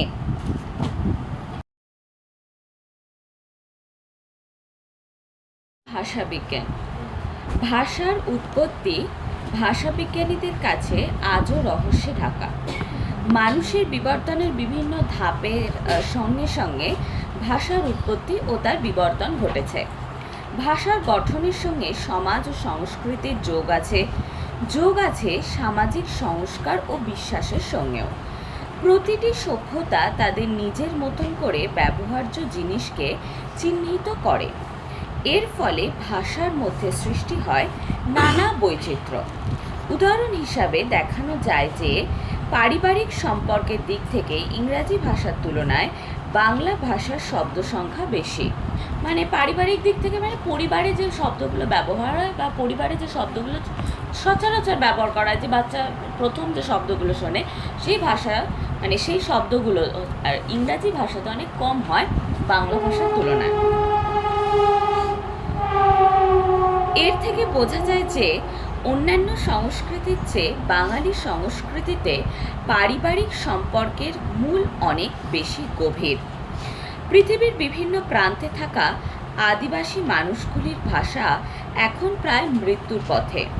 ভাষার মৃত্যুর সঙ্গে সঙ্গে হারিয়ে যাবে সংশ্লিষ্ট আদিবাসী গোষ্ঠীর বিভিন্ন লোককথা, ছড়া, ধাঁধা, বিভিন্ন সংস্কার, তার সভ্যতার বিশাল জগৎটি। হারালে তো শুধু ভাষা হারাবে না, সেই গোষ্ঠী হারিয়ে যাবে। সেই গোষ্ঠীটা হারালে তার সংস্কৃতি হারিয়ে যাবে, তার নিয়মকানুন সমস্ত কিছুই হারিয়ে যাবে। এইসব আদিবাসী ভাষাকে সংরক্ষণ করে রাখা আসলে ভাষার মাধ্যমে তাদের সভ্যতাকে সংরক্ষণ করে রাখা। পৃথিবীতে এমন অনেক ভাষা আছে যাদের কোনো লিপি নেই, মানে লিখিত রূপ নেই। সেই ভাষাও যে আলোচনা ও বিশ্লেষণের দাবি রাখে তা ভাষাবিজ্ঞানী বুঝতে পেরেছে নৃতত্ত্বের সংস্পর্শে এসে। পৃথিবীর এই আদিম জনজাতির ভাষার বিশ্লেষণে ভাষাবিজ্ঞান মনোযোগ দিয়েছে 20 শতকের প্রথম দিক থেকে। মুখের ভাষার তথ্য সংগ্রহ ও বিচার বিশ্লেষণ তখন থেকে গুরুত্ব পেতে থাকে। এর ফলে ভাষাবিজ্ঞানের পরিধি বিস্তার লাভ করে এবং ভাষাবিজ্ঞানীদের কাছে নতুন দিগন্ত উন্মোচিত হয়। নৃতত্ত্বের সঙ্গে মেলবন্ধনের ফলেই ভাষাবিজ্ঞানীরা বুঝতে পেরেছেন যে কোনো ভাষা উন্নত বা অনুন্নত বা মিষ্টি বা কর্কশ এ ধারণা সম্পূর্ণ ভুল। সব ভাষাই সমান ও গুরুত্বপূর্ণ। আমাদের কাছে লাগতে পারে, যারা আমরা যে ভাষার কথা বলি তাদের কাছে লাগতে পারে ওই ভাষা খুব ভালো বা ওই ভাষা খুব মিষ্টি, কিন্তু প্রত্যেকটা ভাষার কাছে সুন্দর, মিষ্টি এবং যেটা অনেক দিন চালানো যাবে এমন। শৈলী বিজ্ঞান। মানুষের মনের ভাব প্রকাশিত হয় ভাষার মাধ্যমে, কিন্তু এই ভাষার মাধ্যমে বলতে বোঝায় ভাষার বিশিষ্টতা, মানে ভাষার বৈশিষ্ট্য কী, কোন বৈশিষ্ট্যটার জন্য আমরা ওই ভাষাটাকে অ্যাডপ্ট করেছি বা ওই ভাষাটাকে আমাদের জীবনে রেখেছি। ভাষার এই বিশিষ্টতার আলোচনার রূপ বা ফর্ম অত্যন্ত গুরুত্বপূর্ণ। এই ফর্ম বা রূপ আসলে লেখকের লেখার শৈলীর ওপর নির্ভর করে। কোনো লেখকের লেখার ওই শৈলী বিশ্লেষণকেই আসলে স্টাইলেস বা শৈলীবিজ্ঞান বলে। কোনো লেখক কোনো একটা উপন্যাস লিখছেন বা কোনো গল্প লিখছেন বা কোনো প্রবন্ধ লিখছেন, কবিতা লিখছেন, তিনি কিভাবে লিখছেন বা কিভাবে সেটাকে পাঠকদের কাছে তুলে ধরছেন সেটা কিন্তু ইম্পর্ট্যান্ট। যদি সেই লেখার মধ্যে সেই শৈলীটা না থাকে যেটা পাঠকরা গ্রহণ করবে, সেই লেখা কিন্তু তাহলে সর্বজনবিদিত হবে না। একটা ব্যাপার খেয়াল কর, বাজারে সুনীল গঙ্গোপাধ্যায়ের 2 রকমের বই আছে। একটা হচ্ছে কাকাবাবু সিরিজ, আর একটা হচ্ছে প্রথম আলো সেই সময় পূর্ব পশ্চিমী সিরিজ, বা আরও যদি অন্য রকমের যায় তাহলে তোর উদাসী রাজকুমার ইত্যাদি ইত্যাদি অনেক রকমের উনি বই লিখেছেন। তাহলে তুই ভাব, ওনার লেখার নিজস্ব একটা ক্যাটাগরি আছে, সেই ক্যাটাগরিতে কাকাবাবুও কখনো মার যাবে না, সেই সময়ের সিরিজটাও কখনো মার যাবে না, বা প্রেমের যে উপন্যাসগুলো তিনি লিখেছেন সেগুলোও কখনো মার যাবে না। কারণ বিভিন্ন লেখার বিভিন্ন রকমের শৈলী আছে, এবং সেই শৈলীগুলোর জন্য বিভিন্ন বয়সের লোকেদের ওই গল্পগুলো অ্যাট্রাক্ট করে বা ওই উপন্যাসগুলো অ্যাট্রাক্ট করে। কাকাবাবু সিরিজটার জন্য বছর 15 পর্যন্ত মানুষেরা, বা বছর 15 পর্যন্ত বাচ্চারা খুবই মাখামাখি ব্যাপার, এবং ওই গল্পগুলো বহুবার পড়ে তারা মুখস্থ করে ফেলতে পারে, এরকমও হতে পারে। আর তারপরে 20 বছরের পর থেকে, সেই সময় 20 বছরের আগের জন্য লোকেদের নয়, কারণ ইতিহাস সম্পর্কে যত না জানবে সেই সময় সিরিজটা পড়া তাদের পক্ষে খুবই সমস্যাজনক হবে। পড়তে পারে কিন্তু ইতিহাস জানবে না। 20-21 পর থেকে সেই সময় যে সিরিজটা আপ টু 80 পর্যন্ত যারা পড়বে, তাদের বিভিন্ন সময় পড়লে বিভিন্ন রকমের মানে তারা বিভিন্নভাবে বুঝতে পারবে। তো সেক্ষেত্রে শৈলীটা একই আছে, মানে লেখক একই, কিন্তু তার শৈলী পাল্টে গেছে, তার লেখার ধরন পাল্টে গেছে, যে কারণে মানুষ ওইগুলো ক্যাচ করেছে। এবার ধর এমন একজন লেখক যিনি পপুলারিটি পাচ্ছেন না, তিনি কেন পাচ্ছেন না পপুলারিটি? তার কারণ হচ্ছে এই জায়গায় যে তার শৈলীটা মানুষের উপযুক্ত হচ্ছে না, মানুষ যেভাবে পড়তে পছন্দ করছে সেই উপযোগী হয়ে উঠতে পারছে না। আমাদের মনে রাখতে হবে, শৈলী বিজ্ঞানের নিরিখ হলো প্রয়োগ নির্ভর। অর্থাৎ কোনো লেখক বা সাহিত্যিকের পাঠ্যবস্তু বা টেক্সট, যেটা বলছিলাম টেক্সট, এবং সেই টেক্সটের প্রয়োগ রীতি এবং কৌশলই একমাত্র বিবেচ্য। আমার কাছে সুনীল গঙ্গোপাধ্যায় ভালো হতে পারে, তোর কাছে বঙ্কিমচন্দ্র চট্টোপাধ্যায় ভালো হতে পারে, তোর কাছে অর্পিতা সরকার ভালো হতে পারে, কারণ আমরা ওনাদের শৈলীর সাথে ম্যাচ করিয়েছি নিজেদেরকে। আমার কাছে অর্পিতা সরকারের লেখা ভালো নয় বা পছন্দ হয় না, মনে হয় একবার পড়ার পর ওটা পড়া যায় না, সেটা তোর কাছে নাও মনে হতে পারে। তুই সেভাবে নিজেকে অর্পিতা সরকারের সাথে অ্যাটাচ করেছিস যাতে তোর ওটা মনে হচ্ছে। আমার মনে হয় বঙ্কিমচন্দ্র 4 বার পড়া যেতে পারে, একই গল্প 4 বার পড়বো, 4 বারই নতুনভাবে পড়বো, এটা হবে। কিন্তু অর্পিতা সরকারের যে উপন্যাসগুলো আছে বা যে গল্পগুলো আছে সেগুলো 4 বার করে পড়বার বই নয়, ওটা একবারই বই পড়ে নাও, হয়ে গেল বইটা। এটা একদম ফ্যাক্ট। কিন্তু এটা কেন?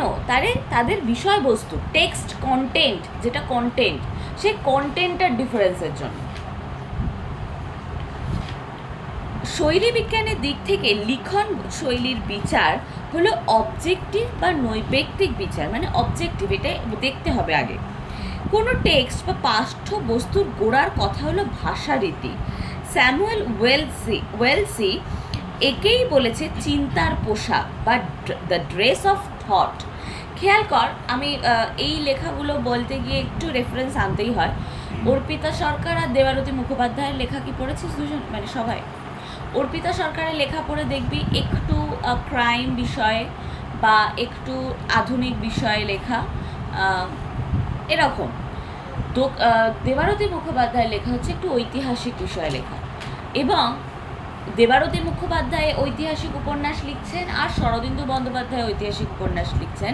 দুজনের মধ্যে ডিফারেন্স হচ্ছে, দেবারতী মুখোপাধ্যায় বড্ড বেশি তথ্য দিচ্ছেন, তথ্যের আড়ালে উপন্যাস হারিয়ে যায়, কিন্তু শরদিন্দু বন্দ্যোপাধ্যায় সেটা কিন্তু নয়। শরদিন্দু বন্দ্যোপাধ্যায়ের তথ্য আছে, উপন্যাস আছে, দুটো সাইমালটেনিয়াসলি চলে। একবারও মনে হয় না উপন্যাস পড়তে গিয়ে যে আমি বড্ড বেশি তথ্য নিচ্ছি, কিন্তু দেবারতী মুখোপাধ্যায়ের এটা মনে হয়। একটা উপন্যাস ধর, যতক্ষণ না সেই উপন্যাসটা জমছে, মানে পড়াটা জমছে, ততক্ষণ মোটামুটি সেটা 50 পাতা পর্যন্ত হতে পারে যে উপন্যাসটা জমাতে সময় লাগছে, কারণ প্রথম দিকে এত তথ্য থাকে যে তথ্যগুলো পাঠকের কাছে খুব হেভি মনে হয়, যে হেভিনেসটা শরদিন্দু বন্দ্যোপাধ্যায়ের উপন্যাসে থাকে না। দুজনেই উপন্যাস লিখছেন, মানে ঐতিহাসিক উপন্যাস লিখছেন, কিন্তু দুজনের যে ঐতিহাসিক উপন্যাস তার মধ্যে ওই ওয়েটেজের প্রবলেম আছে। শরদিন্দু বন্দ্যোপাধ্যায় ওয়েটেজ দিচ্ছেন, সেই ওয়েটেজটা লাইট দিচ্ছেন, মানে পাঠকের কাছে সেটা কখনোই হেভি লাগছে না। দেবারতী মুখোপাধ্যায় কিন্তু সেটা লাগে, মানে আমার মনে হয় যে উনি বোধহয় একটু ইলাবোরেট করতে চান, সেই জায়গা থেকে একটু ঘেঁটে ফেলেন আর কি, কিন্তু উপন্যাসের টপিকগুলো ভালো। যাই হোক, তাহলে ড্রেস অফ থট, এই যে ড্রেস অফ থট বলতে কি এটা বললাম যে শরদিন্দু বন্দ্যোপাধ্যায় যেভাবে ভাবছেন, তার চিন্তার পোশাক যেদিকে যাচ্ছে, দেবারতী মুখোপাধ্যায় সে কারণে সেদিকে যাচ্ছে না। সে কারণে দেবারতী মুখোপাধ্যায়, শরদিন্দু বন্দ্যোপাধ্যায়। এর মানে কোনো একজন লেখক তার চিন্তা ভাবনাকে যেভাবে সাজিয়েছেন ভাষার মধ্যে দিয়ে তার প্রকাশ। স্টাইল বা শৈলী বিভিন্ন রকমের হলেও প্রথাগতভাবে একে দুভাগে ভাগ করা যায়। প্রথমটি ইভ্যালুয়েটিভ বা মূল্যায়ন ভিত্তিক, মানে মূল্যায়ন করে করে ডিসেকশন করে করে দেখতে হবে। আর দ্বিতীয়টি ডেসক্রিপটিভ বা বর্ণনামূলক, মানে বর্ণনা করতে হবে। মূল্যায়ন ভিত্তিক শৈলী আসলে কোনো লেখার শৈলীর বৈশিষ্ট্য সমূহের প্রকাশ। অন্যদিকে বর্ণনামূলক শৈলী হলো কোনো লেখকের লেখার শৈলীর বিবরণ বা বর্ণনা। প্রথমটি দ্বারা বঙ্কিমচন্দ্রের লেখনীর সঙ্গে রবীন্দ্রনাথের লেখনী শৈলীর পার্থক্য নিরূপণ করা যায়। দ্বিতীয়টির সাহায্যে রবীন্দ্রনাথের চোখের বালি উপন্যাসের সঙ্গে শেষের কবিতা উপন্যাসের শৈলীর তফাৎ সূচিত হবে। প্রথমটা মানে ইভ্যালুয়েটিভ যেটা, সেটা হচ্ছে দুটো লেখকের মধ্যে ডিফারেন্স, আর বর্ণনামূলক ডেসক্রিপটিভ যেটা একই লেখকের দুটো লেখার মধ্যে ডিফারেন্স।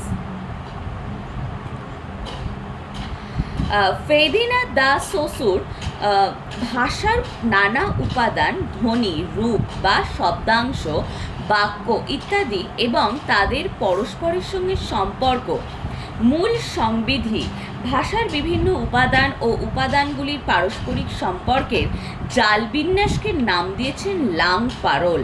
অর্থাৎ এটা একটা নাম দিয়েছেন যে থেকে কী কী সম্পর্ক হতে পারে, যা হলো সেই সংবিধিকে মান্য করেও ভাষা ব্যবহারের উপাদান নির্বাচন ও প্রতিস্থাপনের মধ্যে দিয়ে নিজস্ব একটি বিন্যাসের স্পষ্ট ও প্রকট বাচন ক্রিয়া। এই যে বহু বিন্যাসের সম্ভাবনার মধ্যে একটি সম্ভাবনাকে বেছে নেওয়া, এটি শৈলীর গোড়ার কথা। রবীন্দ্রনাথ চোখের বালি মোটামুটি 3 বার লিখেছেন, এটা বোধহয় গল্পটা তোদের আগেও বলেছি। রবীন্দ্রনাথ চোখের বালি 3 বার লিখেছেন, 4 নম্বর বারে যেটা লিখেছেন সেটা অ্যাকসেপ্টেড হয়েছে, মানে উনি নিজে অ্যাকসেপ্ট করেছেন। তো তাহলে এই যে শৈলী, কিসের ডিফারেন্স ওনার হচ্ছিল? টপিকটা একই রেখেছিলেন, টপিকটা তো বিষয়টা তো একই, কিন্তু ডিফারেন্স হয়ে গেছিল শৈলীতে, নিজের শৈলীর সাথে নিজের পছন্দ হচ্ছিল না, যে জায়গাটা এটা বলছে।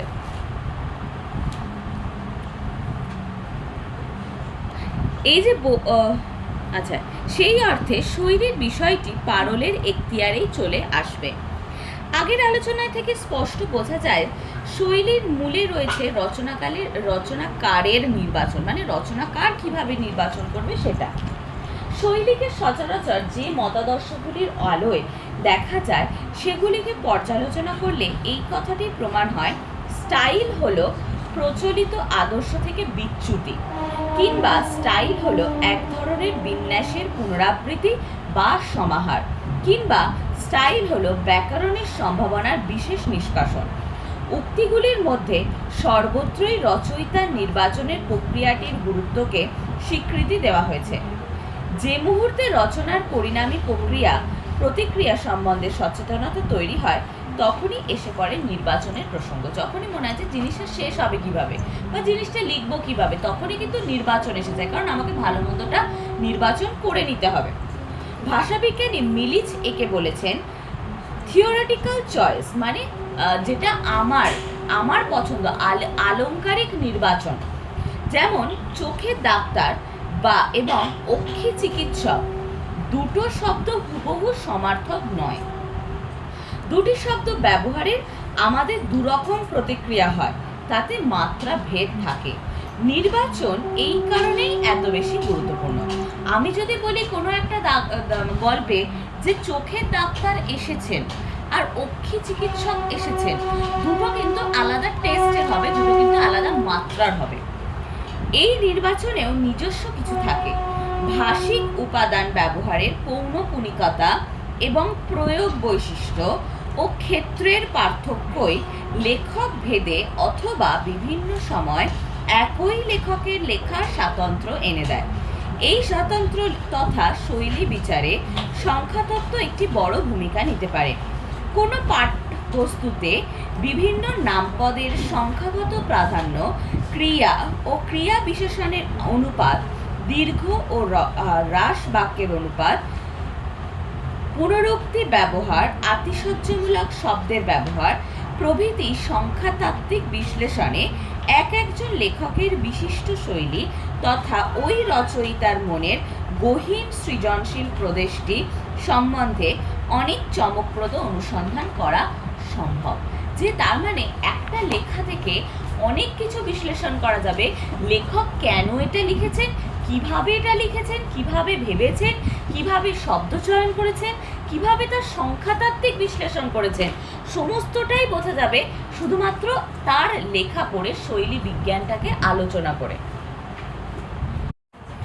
তাই শৈলী বিজ্ঞানের ক্ষেত্রে কোনো লেখকের লেখার বাক্য গঠন ও শব্দ প্রয়োগ ভিন্নতা যেমন আলোচ্য, ঠিক তেমনই লেখক ভেদে বাক্যবিন্যাস, বাক্য গঠন ও শব্দ প্রয়োগের বিভিন্নতা বিচার্য।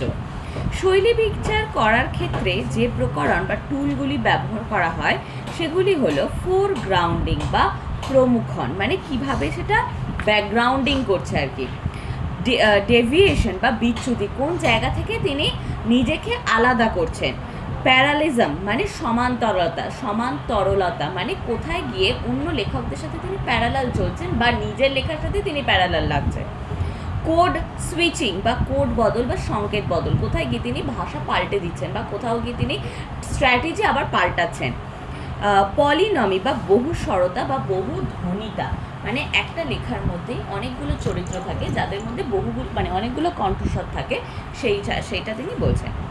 প্রমুখন ও বিসারণের প্রযুক্তি দুটি পরস্পরের সম্পূরক। রচয়িতা ভাষা আদর্শের হেরফের ঘটিয়ে বিচ্যুতির মাধ্যমেই নিজের বক্তব্যকে স্পষ্ট করে তোলেন। একবার নিজে ভালো কথা বলেন, একবার নিজে খারাপ কথা বলেন, দিয়ে নিজের যা বক্তব্য বলিয়ে নেন। বিচ্যুতি বা বিসারণ হতে পারে বাক্যের অধিগঠন এবং অধগঠন, এই দুটি স্তরেই। এই অধিগঠন অধগঠন পরে দেখবি, তখন বলবো। দুই স্তরেই শব্দগত, অন্বয়নগত মানে ব্যাকরণগত বা শব্দার্থগত ব্যাকরণগত বিচ্যুতি সফল প্রয়োগেই শৈলীর স্বতন্ত্র গড়ে ওঠে। সমান্তরলতা শৈলীর একটি বিশিষ্ট দিক। এটি ভাষারীতির মধ্যে অন্য রীতির শব্দ বা বাক্যখণ্ড ব্যবহারকে কোড বদল বা সংকেত বদল বলে। বাংলা বলতে ইংরাজি শব্দ বা বাক্যখণ্ড ব্যবহার, এক উপভাষায় কথন বা উক্তির মধ্যে অন্য উপভাষার প্রয়োগ প্রভৃতিকে কোড বদলের দৃষ্টান্ত বলা যেতে পারে। আচ্ছা, এইটা মানে এই যে একটাই উপভাষার মধ্যে মানে একটা শব্দ বা উপন্যাসের মধ্যে বিভিন্ন উপভাষার প্রয়োগ, এটা পদ্মা নদীর মাঝি উপন্যাসে ভীষণ দেখা যায়। উপন্যাস বা মহাকাব্য ও অন্যান্য আখ্যানে বহু শ্রেণীর, বহু চরিত্র, বহু বিচিত্র স্বভাবের, অত্যন্ত বৈচিত্র্যপূর্ণ পরিবেশ থেকে আগত বহু চরিত্রের সমাগম ঘটে। এই জায়গাটায় হচ্ছে পুতুল নাচের রীতিকথা, মানে এই বিষয়টা পুতুল নাচের রীতিকথাতে খুব ভালো বোঝা যায়। শহরের শশী বা গ্রামের কুসুম এবং গ্রামের চরিত্র বিভিন্ন বৈচিত্র্য আছে, চারিত্রিক বৈচিত্র্যগুলো। এইভাবেই চরিত্রগুলি বিভিন্ন বিভিন্ন স্বরকে প্রতিষ্ঠা করে এবং সেই স্বরগুলির জটিল বিন্যাসে প্রথিত হয় উপন্যাস বা মহাবিশ্বের কথা বিশ্ব। মিখাইল বাখতিল এই বিষয়টিকে বহুস্বরিতা বলেছেন। আধুনিক শৈলী বিজ্ঞানে তার এই তত্ত্বটিকে বিশেষ সম্মানের চোখে দেখা হয়। অভিধান বিজ্ঞান ভাষা বিজ্ঞানের একটি গুরুত্বপূর্ণ শাখা হলো অভিধান বিজ্ঞান। অভিধান রচনার ধারায় যথেষ্টই প্রাচীন। জাস্কের নিরুক্ত থেকেই ভারতের অভিধান রচনার সূত্রপাত। অভিধান রচনার ধারা পৃথিবীর সব দেশেই বিশেষ পরিপুষ্টি লাভ করেছে। ত্রয়োদশ শতাব্দীতে অভিধান বোঝাতে জন গারল্যান্ড প্রথম ডিকশনারিয়াস শব্দটি ব্যবহার করেন। 1538 সালে ইংরাজি ডিকশনারি শব্দটি পাওয়া যায় স্যার থমাস এলিয়েটের ল্যাটিন ইংরাজি অভিধানে। আধুনিককালে ভাষাবিজ্ঞানীরা শুধু প্রাচীন ধারায় অভিধান রচনার উত্তরাধিকারকে অনুসরণ না করে অভিধান রচনার বৈজ্ঞানিক পদ্ধতি সম্পর্কেও আলোচনা করে থাকেন। অভিধানকে আমরা ভাষাবিজ্ঞানের একটি সংযোগমূলক বিভাগ বলে থাকি, মানে সংযোগমূলক মানে বিভিন্ন ল্যাঙ্গুয়েজকে কানেক্ট করে, সেই জন্য সংযোগমূলক। কারণ অভিধানের ভাষার প্রকাশগত দিক ও বিষয়গত দিক থেকে অর্থাৎ ভাষার ধ্বনি ও অর্থের মধ্যে সংযোগ ব্যাখ্যা করে। এছাড়াও শব্দের একাধিক প্রতিশব্দ ও ব্যুৎপত্তির উল্লেখ বহু প্রাচীনকাল থেকেই চলে আসছে। আধুনিক কালে যুক্ত হয়েছে শব্দের মান্য উচ্চারণ, শব্দের আঞ্চলিক ও উপভাষাগত পার্থক্য, প্রসঙ্গ অনুসারে অর্থ পার্থক্য, সময়ের সঙ্গে শব্দের অর্থ প্রভৃতি পরিবর্তন ইত্যাদি। অভিধান ক্রমশ নিজের মধ্যে প্রসারিত হয়ে চলেছে, মানে অভিধান হচ্ছে কন্টিনিউয়াস গ্রোয়িং একটা প্রসেস, যত শব্দ বাড়বে অভিধানও তত বাড়বে। ভাষা বিজ্ঞানের দিক থেকে আদর্শ অভিধানে 3টি এন্ট্রি বা 3টি স্তর থাকে: শব্দ গঠনগত স্তর, অন্বয়গত স্তর এবং বাগার্থগত স্তর, মানে অর্থগত আর কি। তৃতীয় স্তরটি অভিধানের দিক থেকে সব থেকে গুরুত্বপূর্ণ।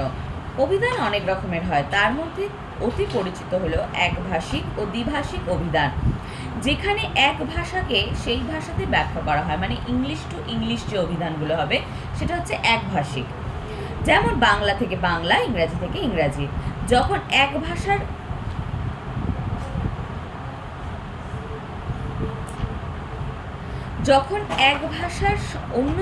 অন্য ভাষায় ব্যাখ্যা করা হয় তখন তা হচ্ছে দ্বিভাষিক, মানে বেঙ্গলি টু ইংলিশ বা ইংলিশ টু বেঙ্গলি বা অন্য ল্যাঙ্গুয়েজটাকে যে কোনোভাবে। যখন কোনো অভিধান একটি শব্দের প্রথম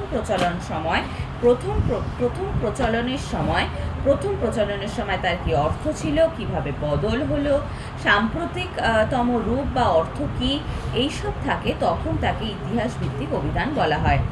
যেমন the shorter Oxford English dictionary.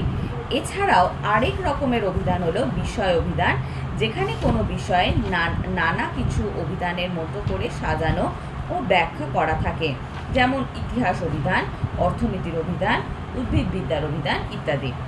ভাষাবিজ্ঞানের বিভিন্ন শাখার আলোচনা থেকে কথা স্পষ্ট হয়ে ওঠে যে এই শাখাগুলি বিচ্ছিন্ন তো নয়ই, বরং একটির সঙ্গে অন্যটি সম্পর্কিত।